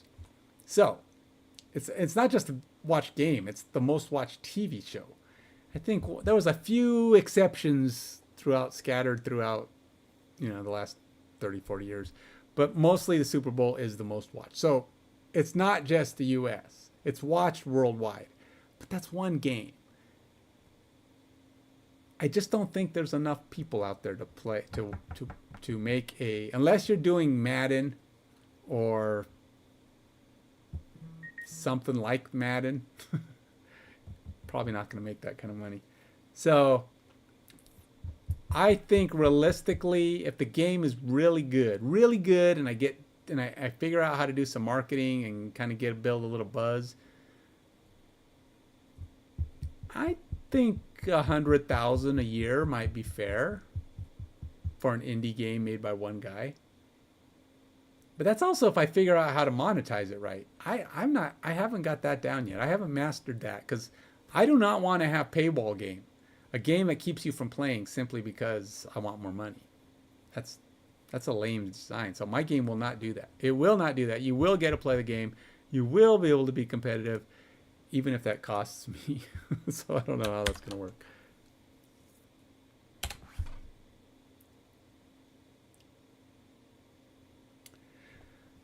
All right, so we got 212. 212 is right here.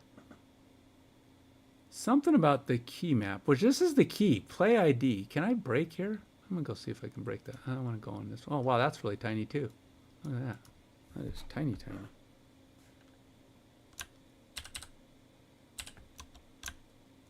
Oh, that one's... Okay, there we go. Let's break that. So, playbook dot... Oh, that's playbook data. I don't want that one. It's not on here. Coach, playbook. JSX. 212. All right, so we're here. Can I break here? Please tell me I can break here. Oh, I can't break there. It's not going to let me. It's going to stop at the div. Well, that might work.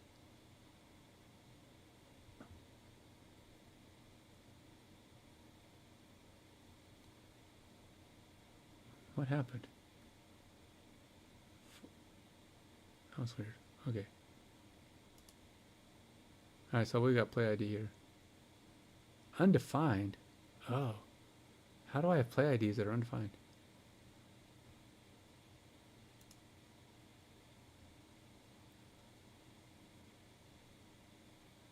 How come? Wait a minute. Is that not even a valid play ID? What the heck? Stop it!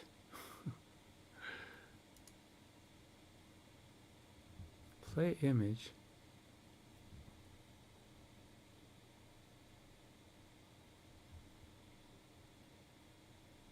Oh, wait. No, that's formation ID. Where is the play ID?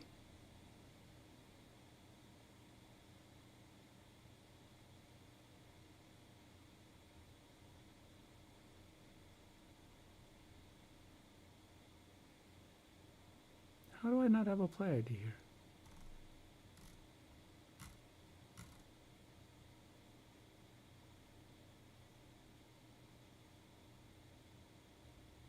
So the play.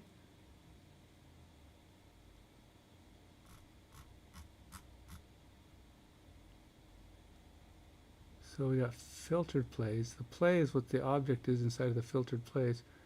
Filtered plays. How can my play not have an ID though?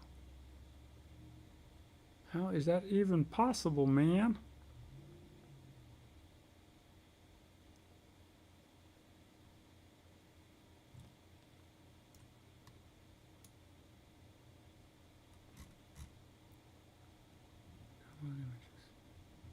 You sure the download image function saves the image to the appropriate location? That's not the problem. The problem is my plays don't have an ID. Filtered control F. Where's the filter plays? Filtered play.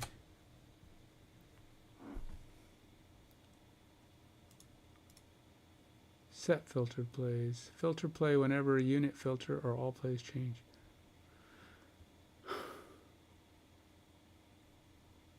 I can't read this right now, can I? Immediate window. Can I do this?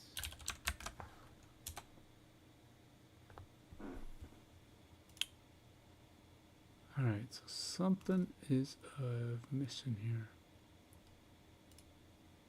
All right.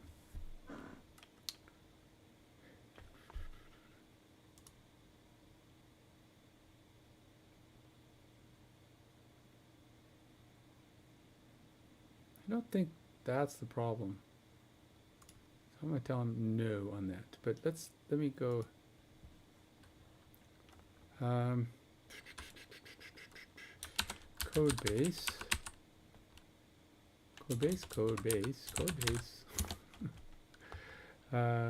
Okay. Stepping through the code, I am noticing that the play.id is coming back as undefined, which would explain the key ID issues. Now the question is, why is play ID coming back undefined?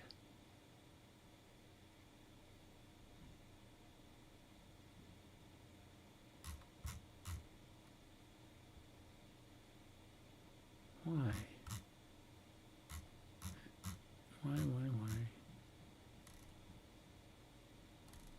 So we must fetch to get the plays. Set playbook. Where's my fetch at? Set filtered plays. Use effect, filtered, all plays. Let's go, let's break it right there.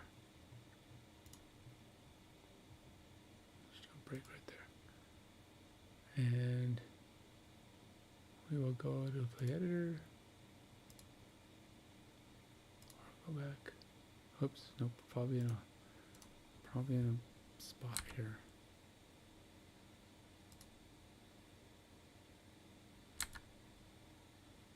All plays. All right, here we go. All plays. What, do these plays have an ID? All right, so whatever's happened. Look, none of these have an ID. None of my plays have IDs. What the heck? How did my IDs get truncated? Huh. No play ID. What is going on, man?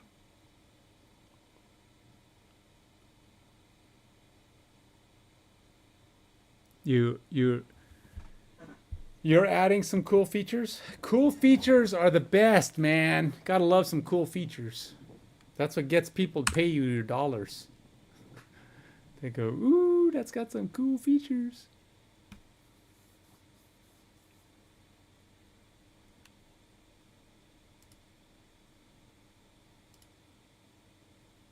One good thing about Golang, too, is it does make testing pretty easy. I mean, I've got unit testing installed. It's kind of like built in to Go. Go's got like unit testing functionality built in. That makes it kind of nice. You don't have to use like a third-party unit testing tool.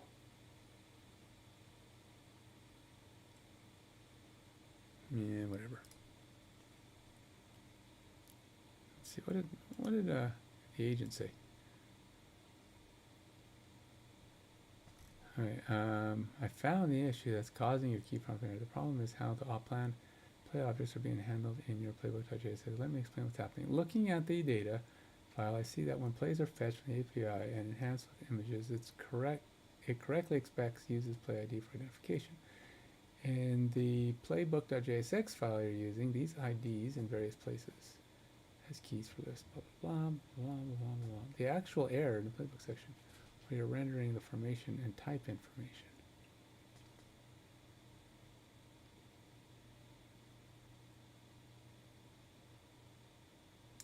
The issue is that you're trying to assign keys to sibling elements that are children of a div, but React doesn't see them as part of a list that needs keys. When React encounters a list of elements, like when using .map, it needs keys to efficiently update DOM. However, in this case, these paragraph elements aren't being created from an array mapping.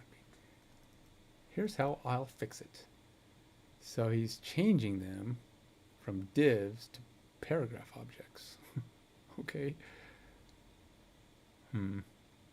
Guess that works. The key error was happening because you were using key blah blah blah and key blah blah blah and individual paragraph elements that weren't part of a list. In React, key props are only needed for elements. Yeah, but that's not, I don't think that's right. I'm sorry, that's not the problem. Because see, when I do a break, this play.id is empty. It's not even an issue of that. It's, or what? All right, let's go back to playbook.jsx. Is there really a thing going on there that's calling out those 4 plays? Oh, this is just problems. All right. Yeah, all right, so we got to fix this. There's some things. All right. First of all, no, we're gonna do that. We're gonna do it again. I don't want it. Sorry, let's try one more thing here, buddy. We're gonna go hashtag codebase. All right, 2 things. One, we have the problematic play handling can be removed. I have taken care of that issue.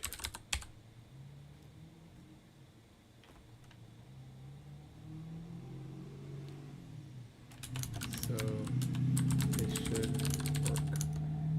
Try now. Period. Okay. 2.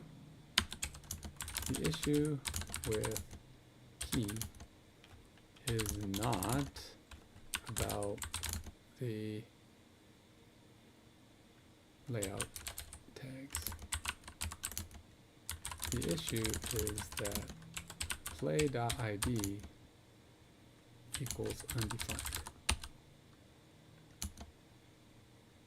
because it does not exist in that object.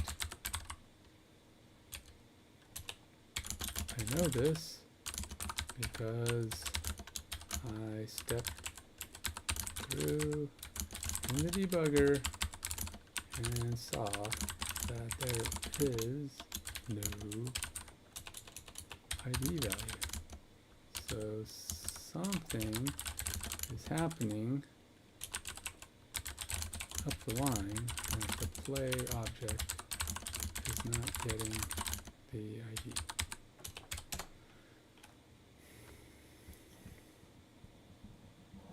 So what kind of cool features are you adding to your app?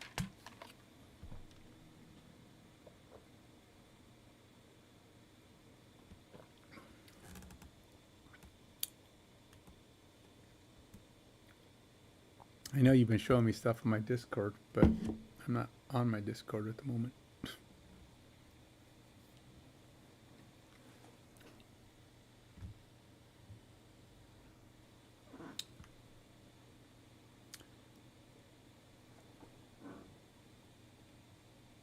All right, I see the issue now. He always says that.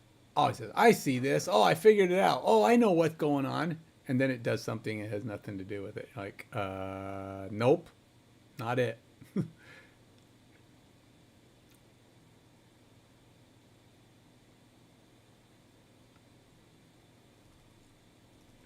After examining the code, I found that the root cause of your issue, play ID being undefined, the problem is occurring in the data flow between your API and React components. Looking at the enhanced play with images functions in your play notes, I can see that it expects each play to have an ID property.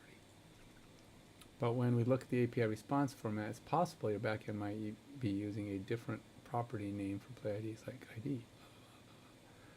Oh, so are they assigning it? Oh, this isn't just coming straight from the object? Oh.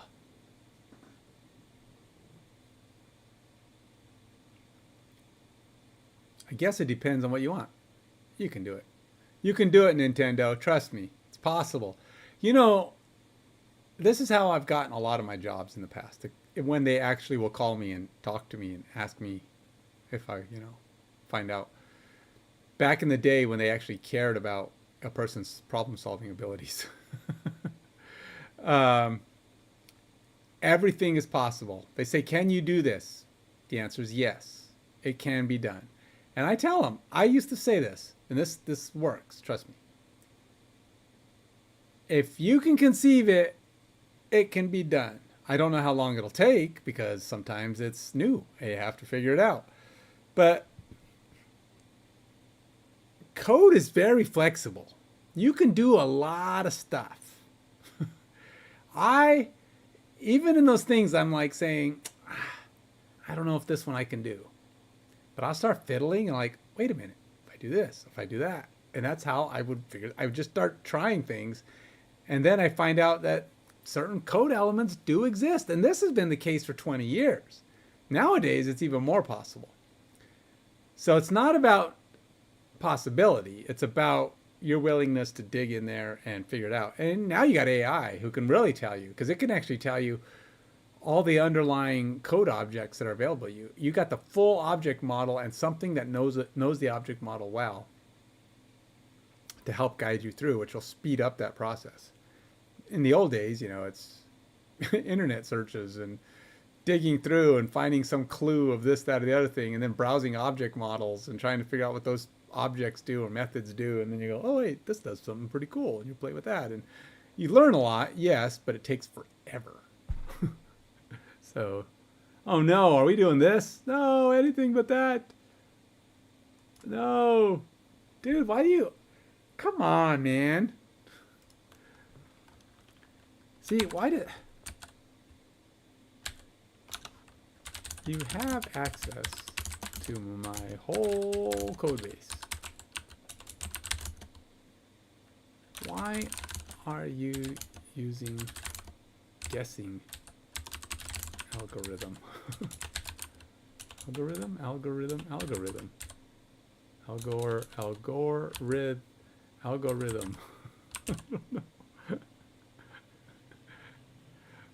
know. I can't spell algorithm. Just look at the back end and see what the correct casing is.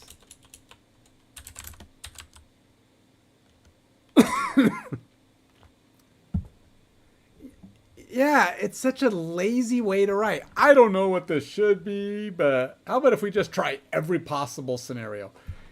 Dude, just look at the back end code and go see. It says It's either lowercase ID or it's uppercase ID. Just go look. You're the AI. You can look at 1,000 lines of code in the time it takes me to do. Of course, I know where to look. AI just goes through everything, but still, that's just. Come on, AI. Come on.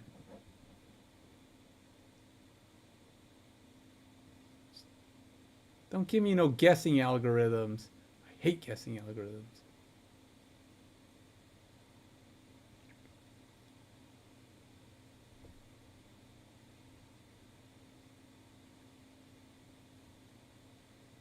What do you mean it's inconsistent? I just spent 3 days last week making it consistent. How did it? What do you mean it's inconsistent?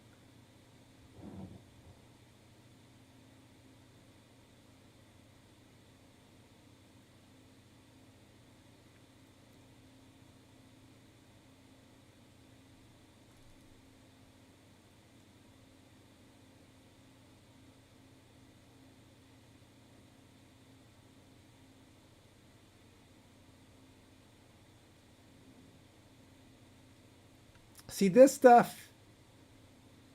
Well, that's checking if it's nil or if it's empty. That's different. But this thing is dumb. If you ever see this, if AI ever gives you this, slap AI in the face and tell it to do it over. This is stupid code.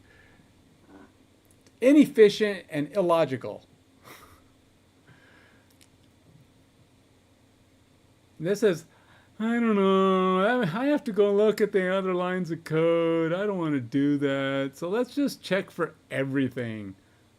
It's like, you are so. How can a computer be lazy? Is that even supposed to be possible?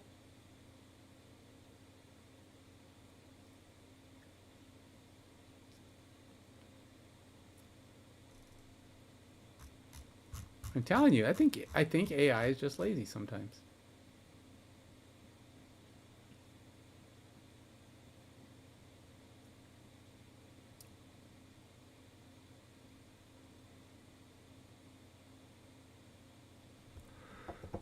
All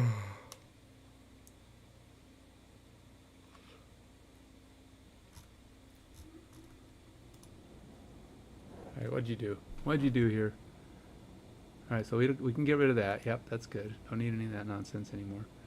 Complexity 10. It says play object structures, keys. Use ID with capital I, as that's what the back end uses. Okay, but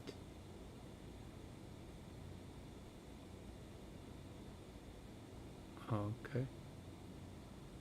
So that's the problem. It went to set play ID here, and it was the wrong version of the play ID. Okay, well hopefully that fixes it then.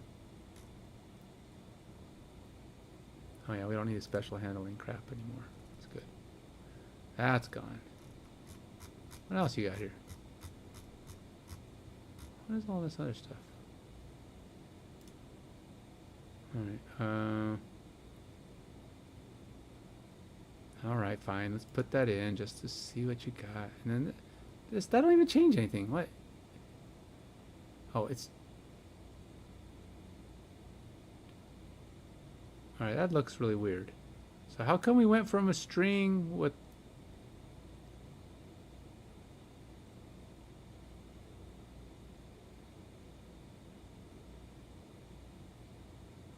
Okay, wait a minute. How come we went from a string with quotes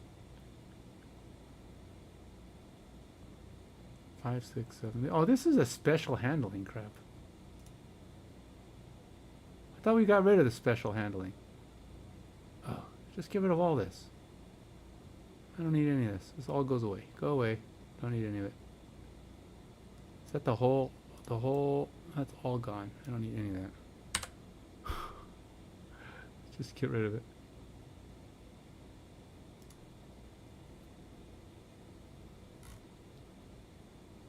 Still got this. And console.log.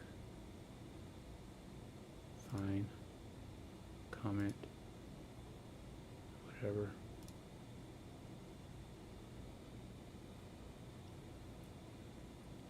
All right. What do we got here?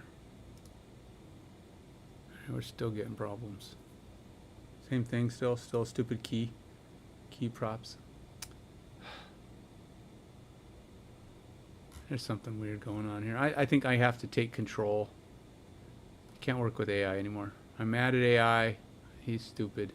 Time for me to move on. Sometimes I let AI do too much and I just make myself mad. Just gets grrr. AI. You're just, you broke it. You created it. You broke it. Now I have to fix it. AI will go down the rabbit hole. That's the problem. And when it does, it gets lost. It's just like it doesn't know what it's doing anymore. It doesn't know how to undo things that it breaks. Once it goes in a direction, there's no coming back. All right.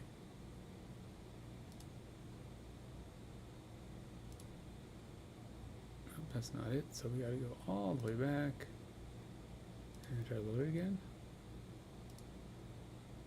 Nope. And is the issue, oh, is the issue that I'm not loading? I'm not even getting out of the, gosh, it's almost 10 o'clock already? Bummer. Bummer, my day is running out on me. All right, why, when is this gonna call? This doesn't get called? Must get called somewhere.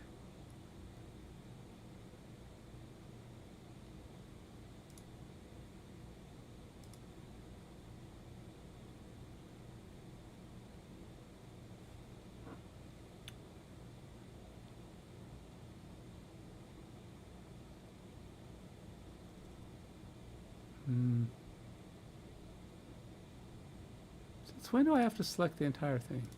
Oh, it's because I use effect. Oh. Alright, we'll go here.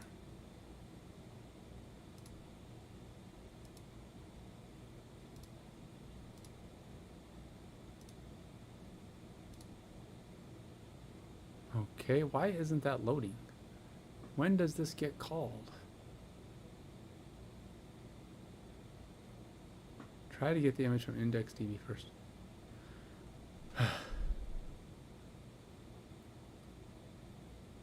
Alright. You mean one? Mean one? Mean one what?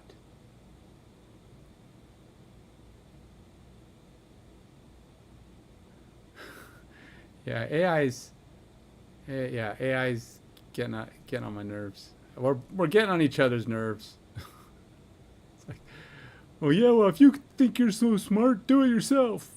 Well, if you weren't so stupid, I wouldn't have to.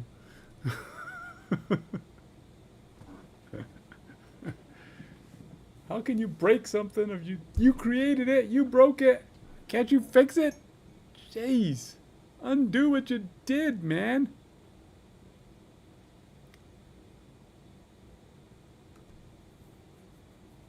Simple. Simple. Playbook data.js. Okay, so we're gonna go here. Let's just trace this back to when my images load. Let's just do that. Image data. Alright, we're gonna go. Here it is. Some weird stuff going on with the play ID. I already know that's part of the problem.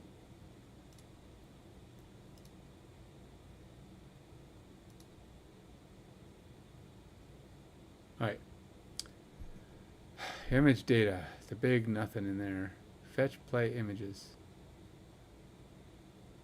So we got a bunch of play. Okay, so these all have IDs. Play ID.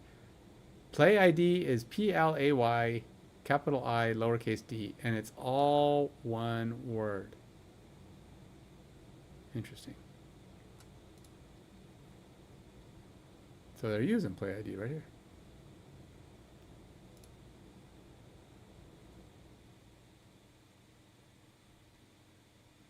How come I can't, how come this isn't showing anything?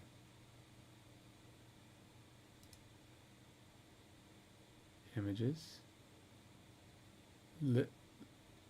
It's just camel case. That's all it is. Just simple camel case. Yep. It's got that.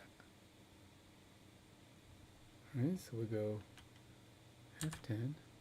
Oh, we end up, wait, what? How do we end up way the heck down here? You know what? I'm closing this.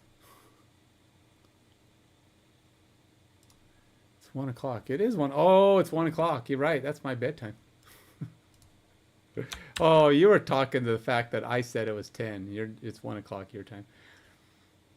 Yeah. Well, over here in America, we go by Pacific time. I don't know what part of the world you live in, but we don't go by mountain time around here. Can't be, or Eastern time, whatever crazy Easterners. They think they can just tell us Westerners how it is.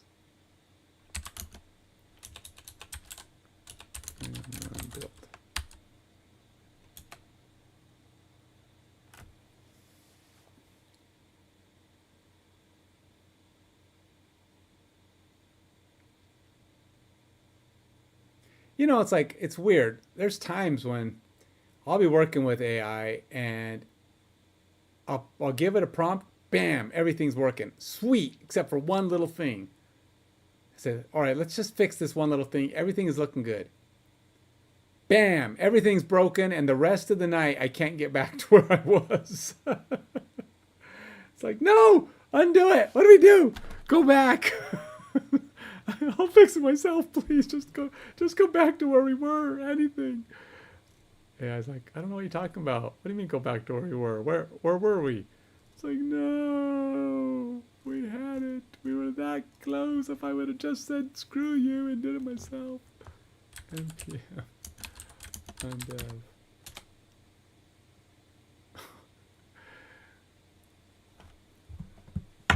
That's not America.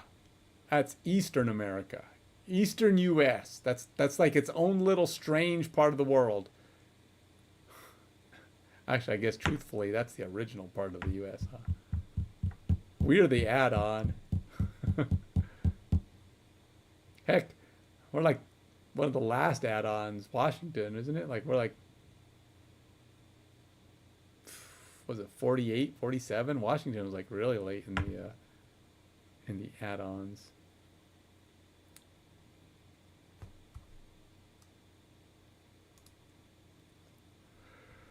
Oh, I'm getting tired. Here come the yawns. Here come the yawns.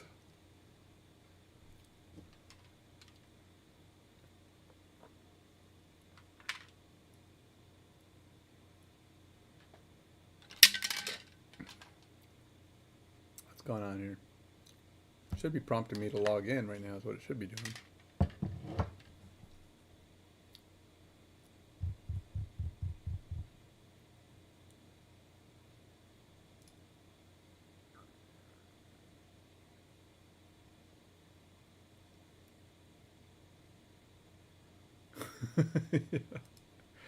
It like teases you with a 95% thing, and then it goes, all right, let me fix that last 5% for you. And then it's back down to 30%. Like, no. It's like, all right, that's it. They'll just take that back a notch, and then it'll drop you to 25. No, go the wrong way. 20. No, go the other way. 10. No, God, dang you.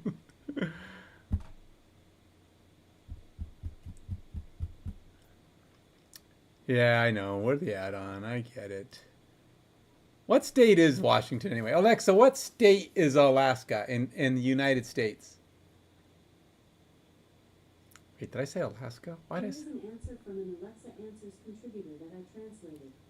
Alaska is the 49th state of the United States. Yeah, but I meant Washington. Alaska is separated from the contiguous United States. Its capital is Juneau. Alexa, what number state is Washington?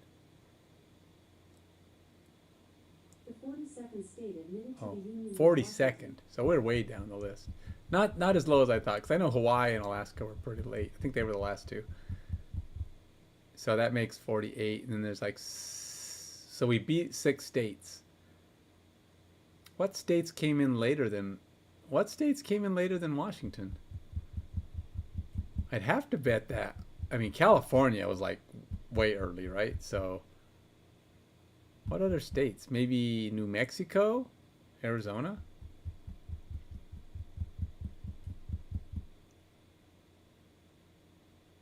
Alexa, besides Hawaii and Alaska, what states came after Washington? From historylink.org. Idaho became a state in 1890, 1 year after Washington. Idaho. That's it? No. Apparently she's not going to give me a list. She's just Idaho. So Idaho came right after Washington. I meant like all the states, but okay. Never mind. I don't care. I don't care anymore. It's no longer interesting to me. Okay, so my brakes are not working. Wait, where'd my brake go?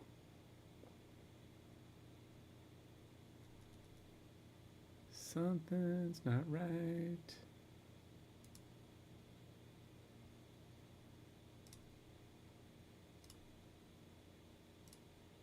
All right, we're back. Okay, so play. Okay, so we do have a play ID. And see, these kind of fallback things drive me nuts. Equals. Because fallback code is like saying, hey, if you have an error, let's just not tell anybody. That's what fallback code says. Well, we don't need it. It doesn't have to be mentioned. And then, of course, nothing works. You're like, why doesn't it work? Well, it's like it's not displaying because we got this fallback code that said, hey, if there's an error, don't tell anybody. It's like, I want to know. I want to freaking know. Oh, California is part of Mexico? Well, at one time, Southern California, way down there in that little tiny tip of whatever, that used to be Mexico, I think. Well, California was part of. I mean, everything on the United States was somebody else's at one point. It was either the Indians, Canada's, or Mexico's. But at one point, none of the U.S. belonged to the U.S. Till we just moved in and started helping ourselves. You got some nice land over here. I think we're going to go ahead and move on in. If you want to stay, that's fine. But you're going to have to just scoot over if we should need the space.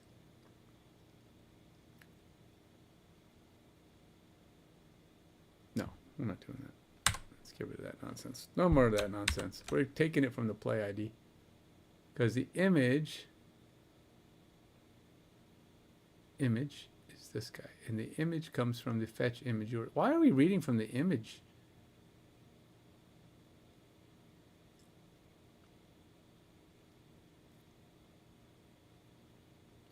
What is this fetch image URL returning? So images. Are we out of scope? Why is that suddenly?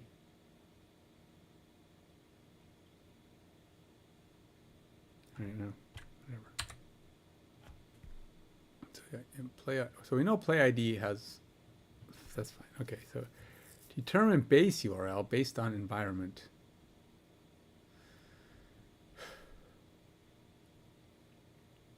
Yeah, I don't like this. There's got to be a better way.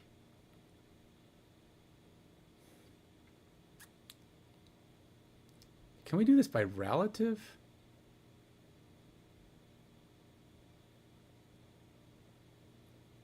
Relative URL? I don't like this. This is not good. Correct format, the image URL for the playbook service.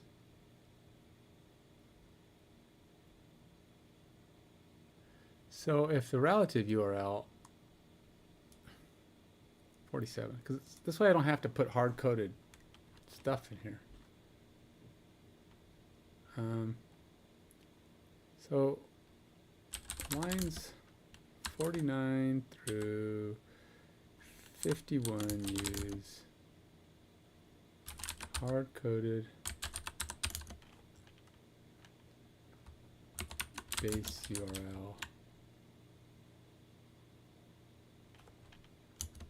Is there not a way to use relative URL rather than hard coding in path information?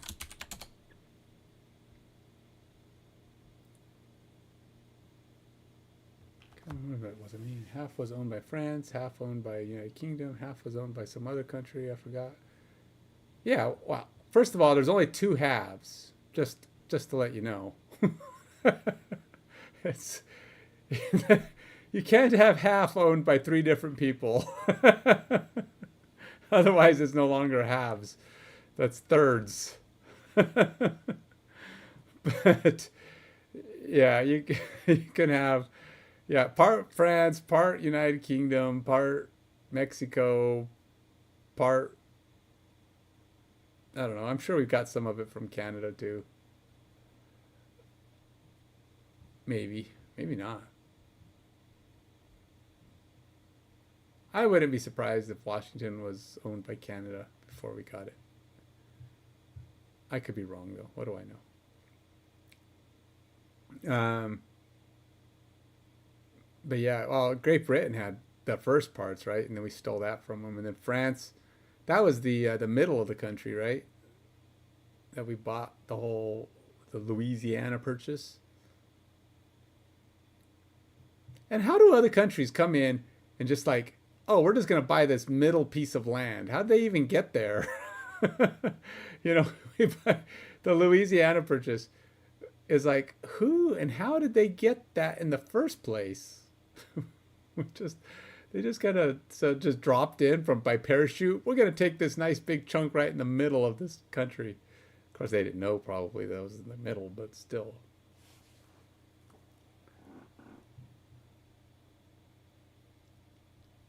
Current code block, updated code. You can simply use relative URLs without constructing the base URL manually, for example.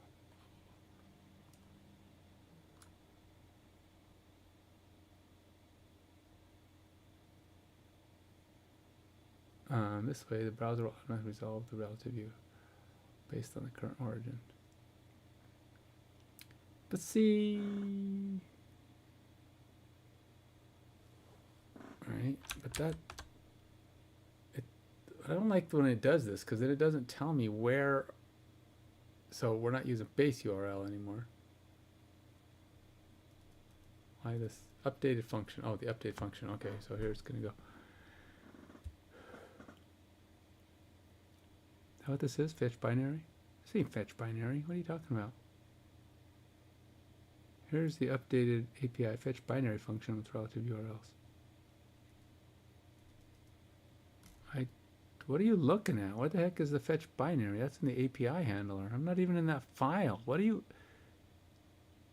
Oh, man. Sometimes. Data.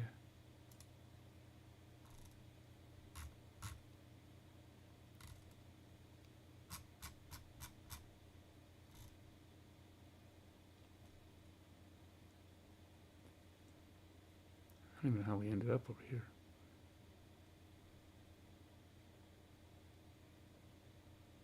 So it literally rewrote the whole thing.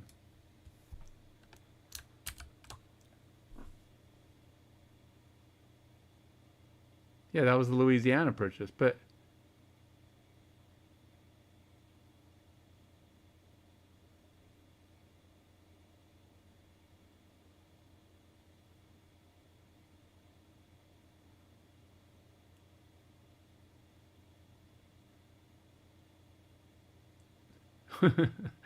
you like that, huh?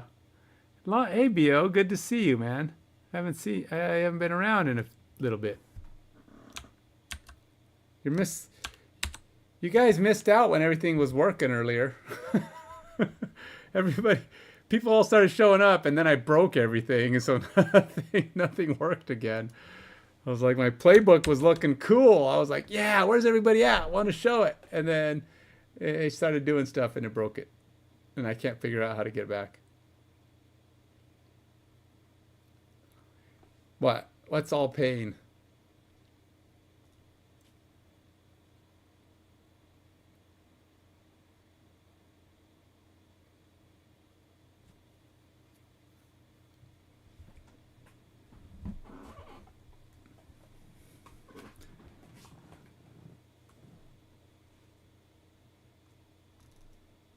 Benefits of using Rally URLs. Yeah, I know. I know the benefits of it. That's why I asked you. I wanted to use it. Oh, yeah. So you guys still troubleshooting your app, knocking out the bugs, the bugaboos?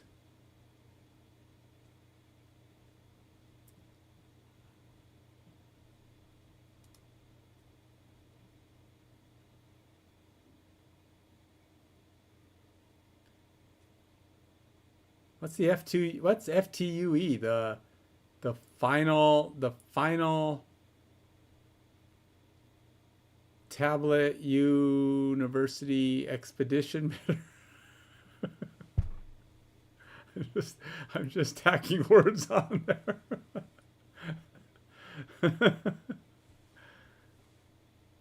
It's like the fatui. Is is that like a ratatouille except for computers? It's the fatui.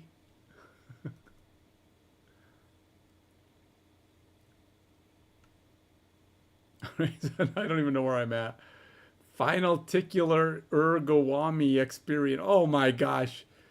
Tell me that's not truthfully what that stands for.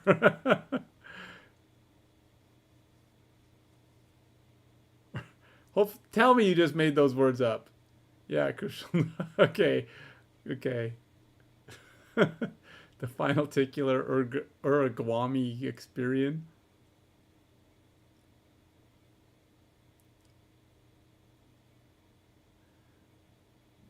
Well, I'll worry about my final testicular origami experience later. First time user experience. Oh, so you're building in all the little how tos and the what's ups and the little text boxes that keep popping up all over the screen, showing people how to do stuff.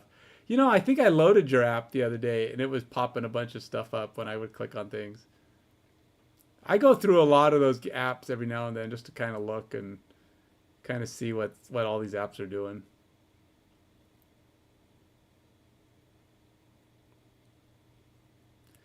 Yeah, it's kind of tricky. I think trying to figure out how to do that. How to let people learn. There's a lot of ways to do it, right? There's the teach them everything at once plan. So everything is there, and they just click on stuff, and it shows you stuff, and it teaches you, it gives you words, and tells you, hey, this is how you do this. Then there's the some games will do the give them very little at first, and slowly give them more as the game goes on. And honestly, I'm thinking of going that route for some of my stuff. Maybe not everything, but like for the actual building up your teams and getting players, and I might let them learn it by way of things being simpler and basicer, more basic. And then as they get going, the game will keep giving them more stuff. A lot of games will do that. They give you a little bit. It's not that hard. They show you how to do those things, and they just keep giving you more rewards. It's a chance for them to keep giving you stuff, at least until you've got your base. And then after that, like every game that's free to play, it slows down. You don't get as much stuff.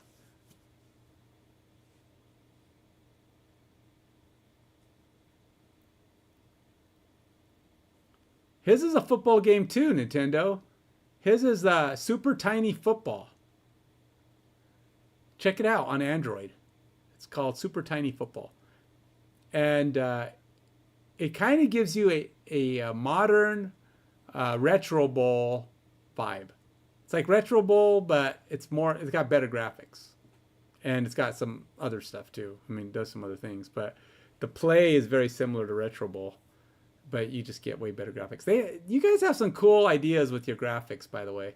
I like the cheerleaders and just the way the field moves, and the way when you're switching screens or leaving the field area, it goes out the walkway. That's pretty cool. I was even using your game as an example of what I thought was kind of cool for just your main screen, where you have the cheerleaders there, and then the screen, the transitions. Yeah, you have some cool transitions, and then the way your field kind of rotates around while you're on the main screen, just kind of giving it a visual feel, or a mobile feel, a live feel. So yeah, you guys got some kind of cool stuff on that. But their game is kind of a play game. It's more like I said, it's like Retro Bowl. You basically only you move what the running back, the quarterback, and whoever has the ball. So basically, you that's all you do. There's no defense, no offense, that kind of thing. But it's kind of a cool game. It's kind of quick to play. Um, it I do think it's got a bit much on the paywalls though. You got a lot of paywalls in that game. It's super tiny football. It's on Android. I don't know. Did you guys also compile it for iOS? I don't know if you guys did or not. Is it also on the Apple? Nintendo's an Apple guy. Oh, okay. So yeah, it's on Apple.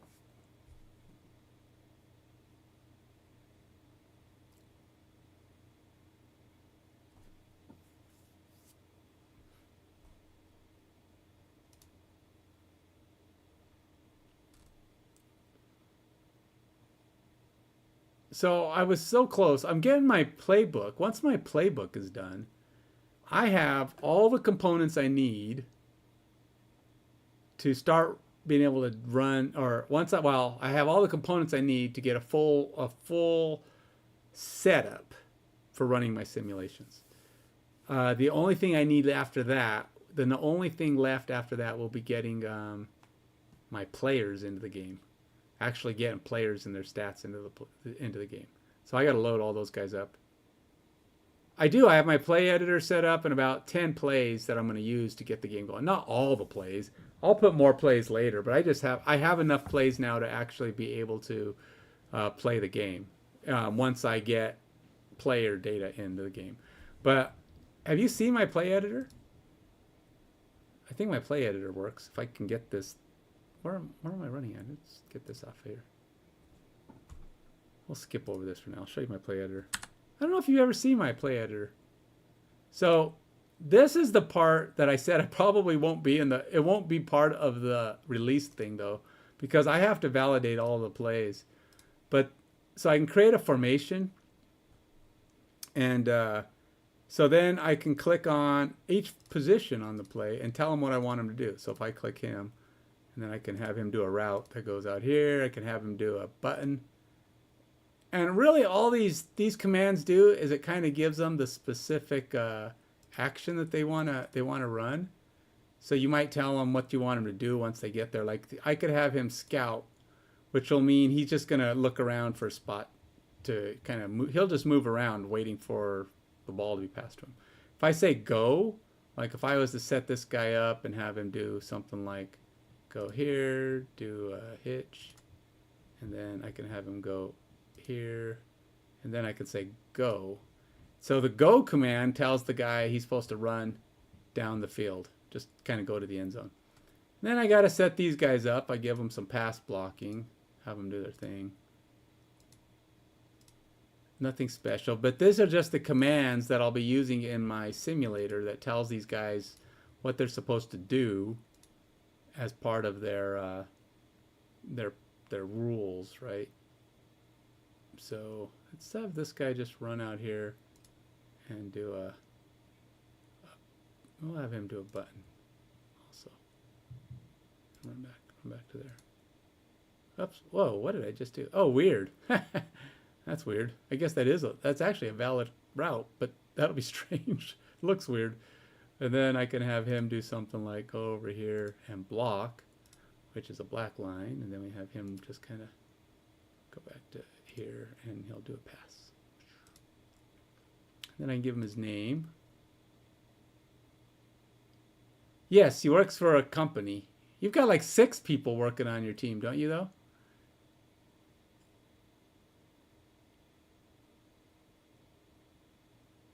Yeah, well, I'm about as small as it gets, right? You don't get any smaller than that. Is this single back? Is that what I chose? Single back?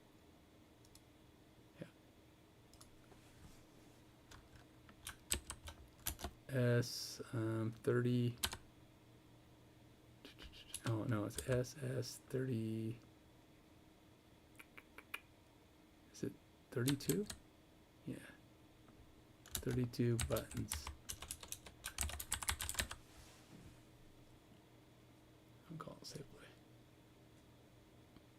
And what's cool about this is I have it set up that, yeah, me too. That makes two of us, man. I don't, oh, wait, why did I get errors? Uh-oh. Did I break something else? Well, that's what I get for playing, messing with stuff. I break things all the time. You kind of get one thing fixed, and you say, wow, there's a problem with this other thing. I got to fix that too. And then you end up breaking stuff, and then you're going back and forward, fixing things again.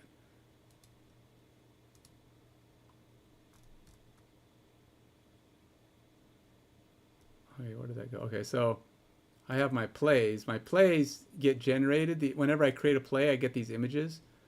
And that's what I'm working on now. My version control, well, I'm using GitHub for my version control.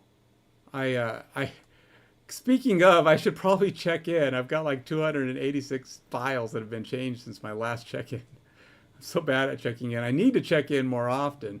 But I've got Docker set up, so I've actually, when I check in, it automatically deploys to a test environment, or it sets up a Docker environment that I can deploy, and a production environment, so I can actually go forward. But yeah, I've been going too long. I get caught up and I want to get these new features done, and then I like don't do anything until I get everything working with the features, and it's like I end up with a boat ton of upgrades. Hopefully I'll be getting to a point where I'm not doing that as much, but I think in these early phases it's like everything is changing all the time, so I end up making a lot of stuff. And I think that's part of it. And I've been doing a lot of refactorings as I clean up stuff and do more things. Alexa, turn off Firestorm. And then I have to clean up all of my things. Like the other day, I spent last week a bunch trying to normalize my casing. Oh God, I get so frustrated with all the casing crap. Like I said, if I could track down the person who decided case mattered in code, I would track them down and beat them to a pulp. Take them out, just whoop them. Because whose ever idea that was sadistic and just stupid. It should never, case should not matter. Why are there 14 different cases? Why does code not compile because you're using this case and that case? And just, case is stupid.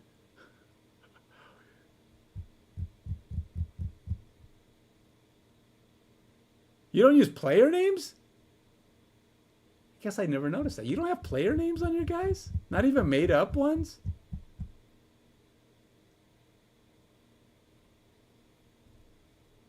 Oh, yeah, because I see what you're doing. You're not actual players. Yeah, you can use team colors because they're just colors. They can't, you're not connecting to any actual NFL team. And then so are you allowed to use, and you can use a city because they can't really say anything about Denver. You can say Denver, make them orange and blue, but you can't call them Denver Broncos. But you can call them Denver because it's Denver. The NFL doesn't own the city. And orange and blue are just colors. They can't tell you, But if you say that, if you call them the Broncos, then they're going to go, no. So what I'm going to do, and from what I can tell, it should be fine, is I'm using anagrams. The Broncos are the V-born scorned. It's an anagram of the Denver Broncos. And I'm using anagrams of player names. Hey, they're just names. I just made these names up. But what I'm going to do, I think my goal is you can't change player names unless you correctly change their names. So you can set them, because I don't want to have to do, what do you call it, bad word filtering, so people change names to whatever they want. Because I'm going to be using, the game will ship with anagrams, just names that are made up nonsense, but it's made up of their actual names using real life stats. And but I will allow for people to change the name of the player, but the only thing they can change it to is the real name. So they have to figure out the real name because I'm not going to tell them the real name. It's just gonna be stored in the system. So if you can figure out who that player is, then you can change their name. Yes. No, no, it will be, there will be multiplayer, but remember, my game doesn't have control. You can't like control your quarterback or your running backs. What you can do is have two players. I've already started designing how that works. In fact, my streamer game is already set up to do that once I get that fully animated. I've already got it set up where it's pulling in teams from two different sources, so I can like have like a website input. But I'm gonna do that for all of them because that's why I have the back end. The back end lets me control that. So I have a back end that's listening for the different users to come in. So if you connect, the game runs the simulations on the back end, so it'll pass the simulation information up to the front end users. So they're seeing what each team is passing. So like if this team simulation runs, selects a play, it'll run it to the back end. It'll wait for the other team's simulation to send it back, and then it processes the play and ships it to both players. And then that'll simulate the players for that play. And then their simulation will pick a new play and send it back. And then same thing. So all that stuff happens on the back end, and then the back end just sends the log to the front end, and both front ends will render it. So it just kind of, it looks, because the user doesn't know that it's being rendered before it gets to them. They just know that they see what they see, and it's going to run the play. And you can do stuff in between plays because the play hasn't been called or ran yet. Between plays is when you'll be able to fiddle with the game. Tap on it, make certain things happen. And you could actually, and I'm hoping, one of the features I want to get in there is that the things you do on the screen might have a tiny effect on the game. Like you could trigger maybe some of the skill flashes, or maybe tweak the morale of a player by cheering for him, or having some effect of the... But this is all conceptual, right? I don't have any of that functionality in there yet, except for the back end stuff is currently set up now, set up to be able to take in commands from two sources and then creates an object. So I do have that functioning. It's all back end stuff because I don't have any UI consuming it yet, but I do have the services built. So hopefully, as I keep getting further and further along in my UI stuff, I'll be able to start consuming a lot of the stuff I've built in the back end and start seeing what's working right, testing the fun stuff. But yeah, no, I'm going to have, that's the nice thing about the back end services. Since it's controlling it all, it can run off two people at once. So it's going to be pretty cool. That's one feature I definitely wanted, because none of the simulations I've seen out there let you run against a live other person. Now, which means you could theoretically have both players, and this is kind of one of the designs, is although the sims can be run live, you both can like have the sim go at the same time, and you can watch the game together on your separate devices. Or you could even go into coaching mode and pick your own plays. So it'll be the same thing, except instead of the back end choosing you for you, it's going to give you the play options, and you pick your play. And you run the playback, and it passes it back and runs those.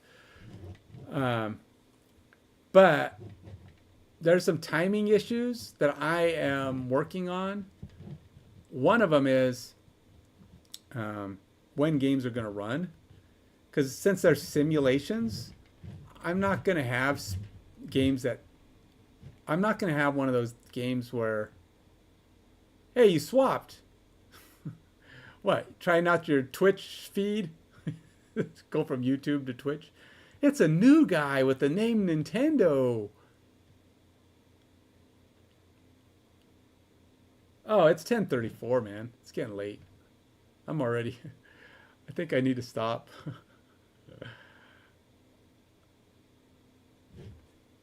Hi to you, too. Hey, hey, hey, it's Nintendo. Yeah, it's getting late. It's 10:35 my time. I got to get up bright and early and do this again tomorrow. And maybe tomorrow AI won't be so stupid or so lazy. Maybe I'll be less stupid and less lazy. I'm, I'm losing my focus. The later it gets, the more I'm like, yeah. Tomorrow's already Wednesday. This week goes so fast. I want to get this playbook loading. That's my goal because I want to spend Thursday and Friday working in Unity again. As I get I have my little dude. Have you seen my little dude on my game yet? There, Bo, check this out. Okay, now this is not going to look as cool as Super Tiny Football, but I have got my first 3D model on the screen. I show people this and they're like, ooh. And I'm like, ooh, this is so cool. Hey, what do you expect for three days of work? I mean, it took 3 days spread out over 5 days, but because I was kind of miscellaneous bits and parts over the weekend. I did this last week. Gosh, has it been a week already since I did this? I really got to spend more time in here. Unity is a thing, man. There is some learning curve. Oh yeah, it might not work for the moving of my guy because I've been adding code to the front end, and I haven't gone into Unity and compiled it yet, so it doesn't all compile because I got to go in and fix my compiling issues. So it might not fully render here. See, that's my dude here. I put some cameras on him. I don't think he might not work right now. Let's see if it works. No, see, I got compiler errors. I guess you'll have to wait.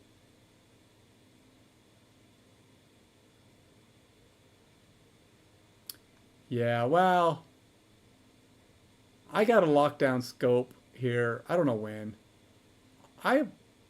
Yeah, I'll have it going again. I just been adding code to the back end as placeholders, but those placeholder code I think are not compiling yet because I have to go in and attach it. But all he does is run around in circles, so I just wanted to get him functional with his animations so that I can start plugging in the back end code that'll move him around. But I needed to make him able to move around, so that's what I did. And then I'll start dropping more guys on the field. That's my next goal, is to see if I can get 22 guys on the field. And then start seeing if I can get some basic commands from the back end so that when it loads, instead of me doing something, he just does it from the code.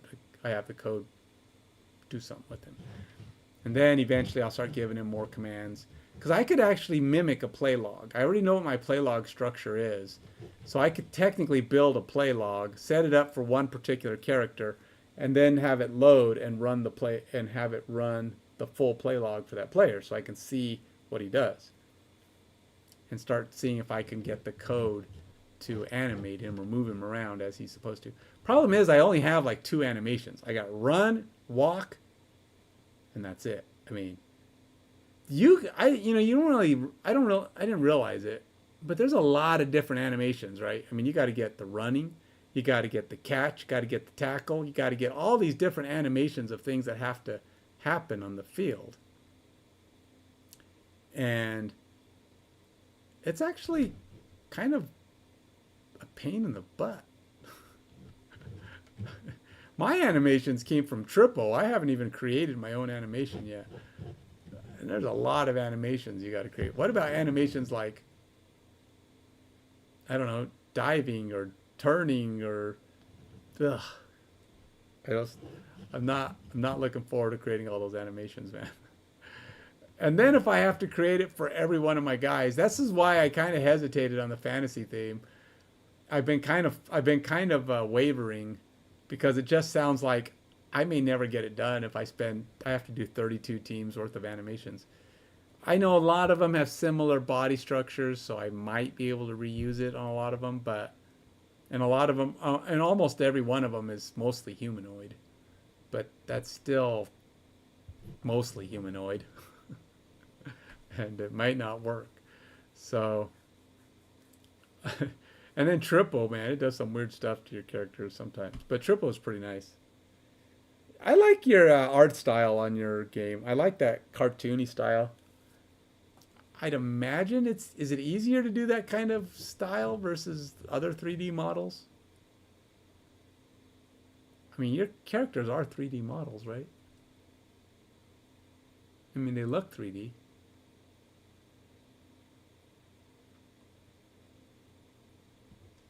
But I like that you kind of have it kind of has a no air style coloring, and I've always liked those kind of games. You know, the real deep shadows, real deep black lines on your characters that kind of really make their appearance pop. And I've always kind of liked that. I don't know. It looks good.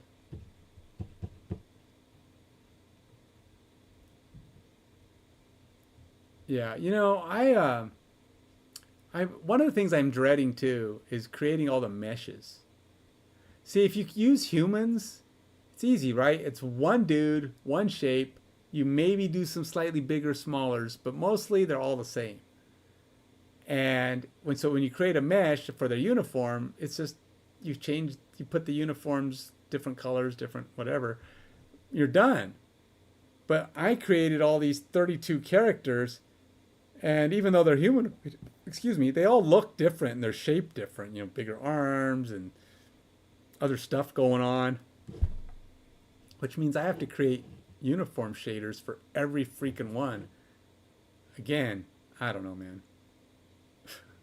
It might be more pain than it's worth. So I like the idea. I really want to use it, but I don't know. If I want to get the game done, I may have to go, nah, go with humans. Everybody does human. All football games are humans. And if you can't use the real players, there's no reason to always be human. I could do something weird like just make them all, I don't know, lizards. The world is taken over by lizards, but they still play football. So here is the trick. What's the trick, man?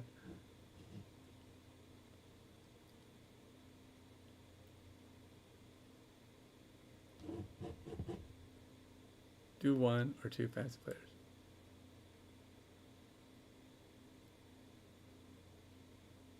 Do one or two fantasy players, but then change the color, the colorways. You can get small variations to get lots of visual variety.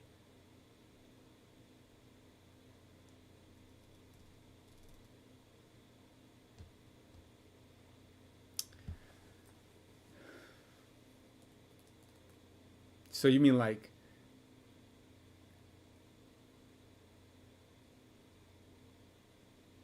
but then change the colorways. So you're thinking like just use like basically art to make them look like they have different stuff going on.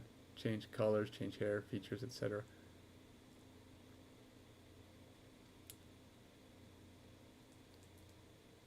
Yeah, but you know what the problem with that is? It takes artistic skill. I am not an artist.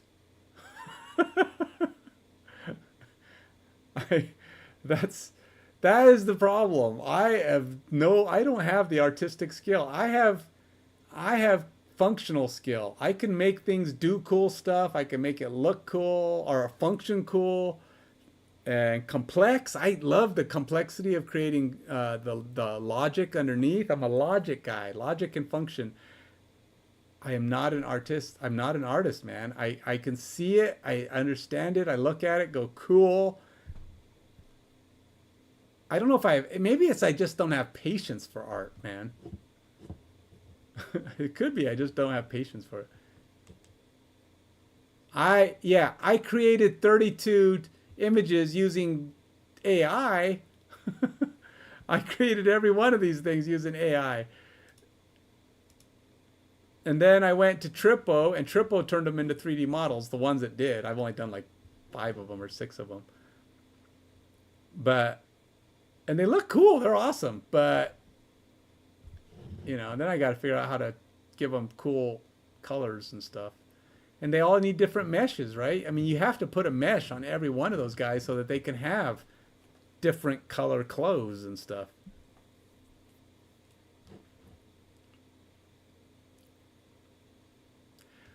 Now the other option is I can start it with just like 2 races and then slowly add more races over time. But then that kind of beats the logic of how players get to be those skills or be those characters. Because my logic is it's based on where they came from originally. So they're first teams. Well, first teams in the game. I'd have to find out. Oh, that'd be cool. Huh. Huh. That'd be really cool. Yeah, worry about that later. Yeah, exactly.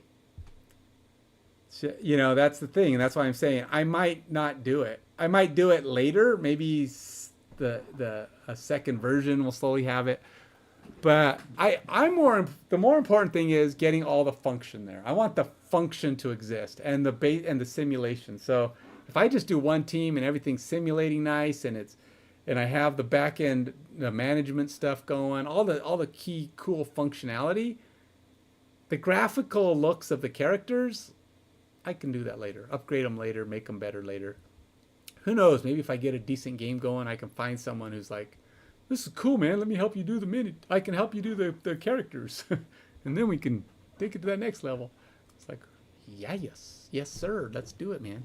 So, get a game going that gets some people excited, and maybe I'll find the right person who's want to assist in getting my characters created. Because really, that's the candy on top, the cherry on top, right? Make the game cool, and then the graphics are the cherry on top.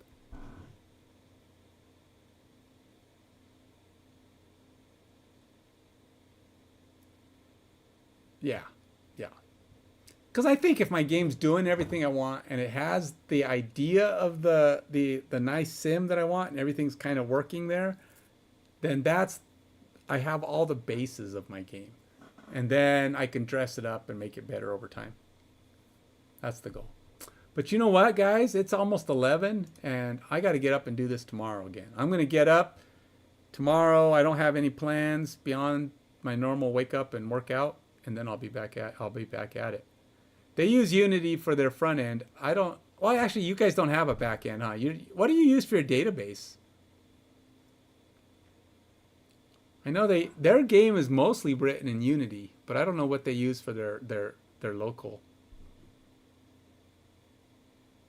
You don't have any database? No, well, you have something. I mean, you're holding the data for the game. You don't have any back end, but you're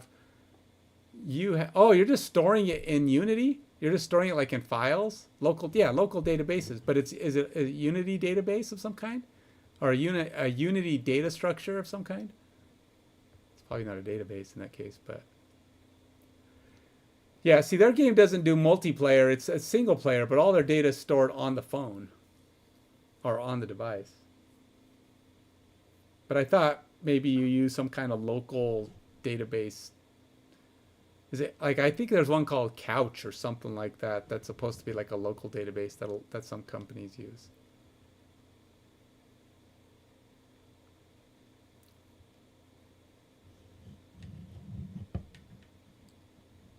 No, he's not the boss. At least I don't think you are, right? Because I've heard you talking about your boss in the past. Not yet.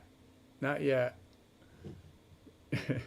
You're just waiting to push him out the door. He's like, I don't want nothing else to do with this. BO, it's yours. Good luck. Good riddance. I'm out of here. All right, guys. I've taken off, man. You guys have a good one. Thanks for keeping me company and entertaining me. And tomorrow I will actually get some more work done. I will have Playbook working again tomorrow. I really wish I could have just went back to wherever I was before, but I can't. So we'll go.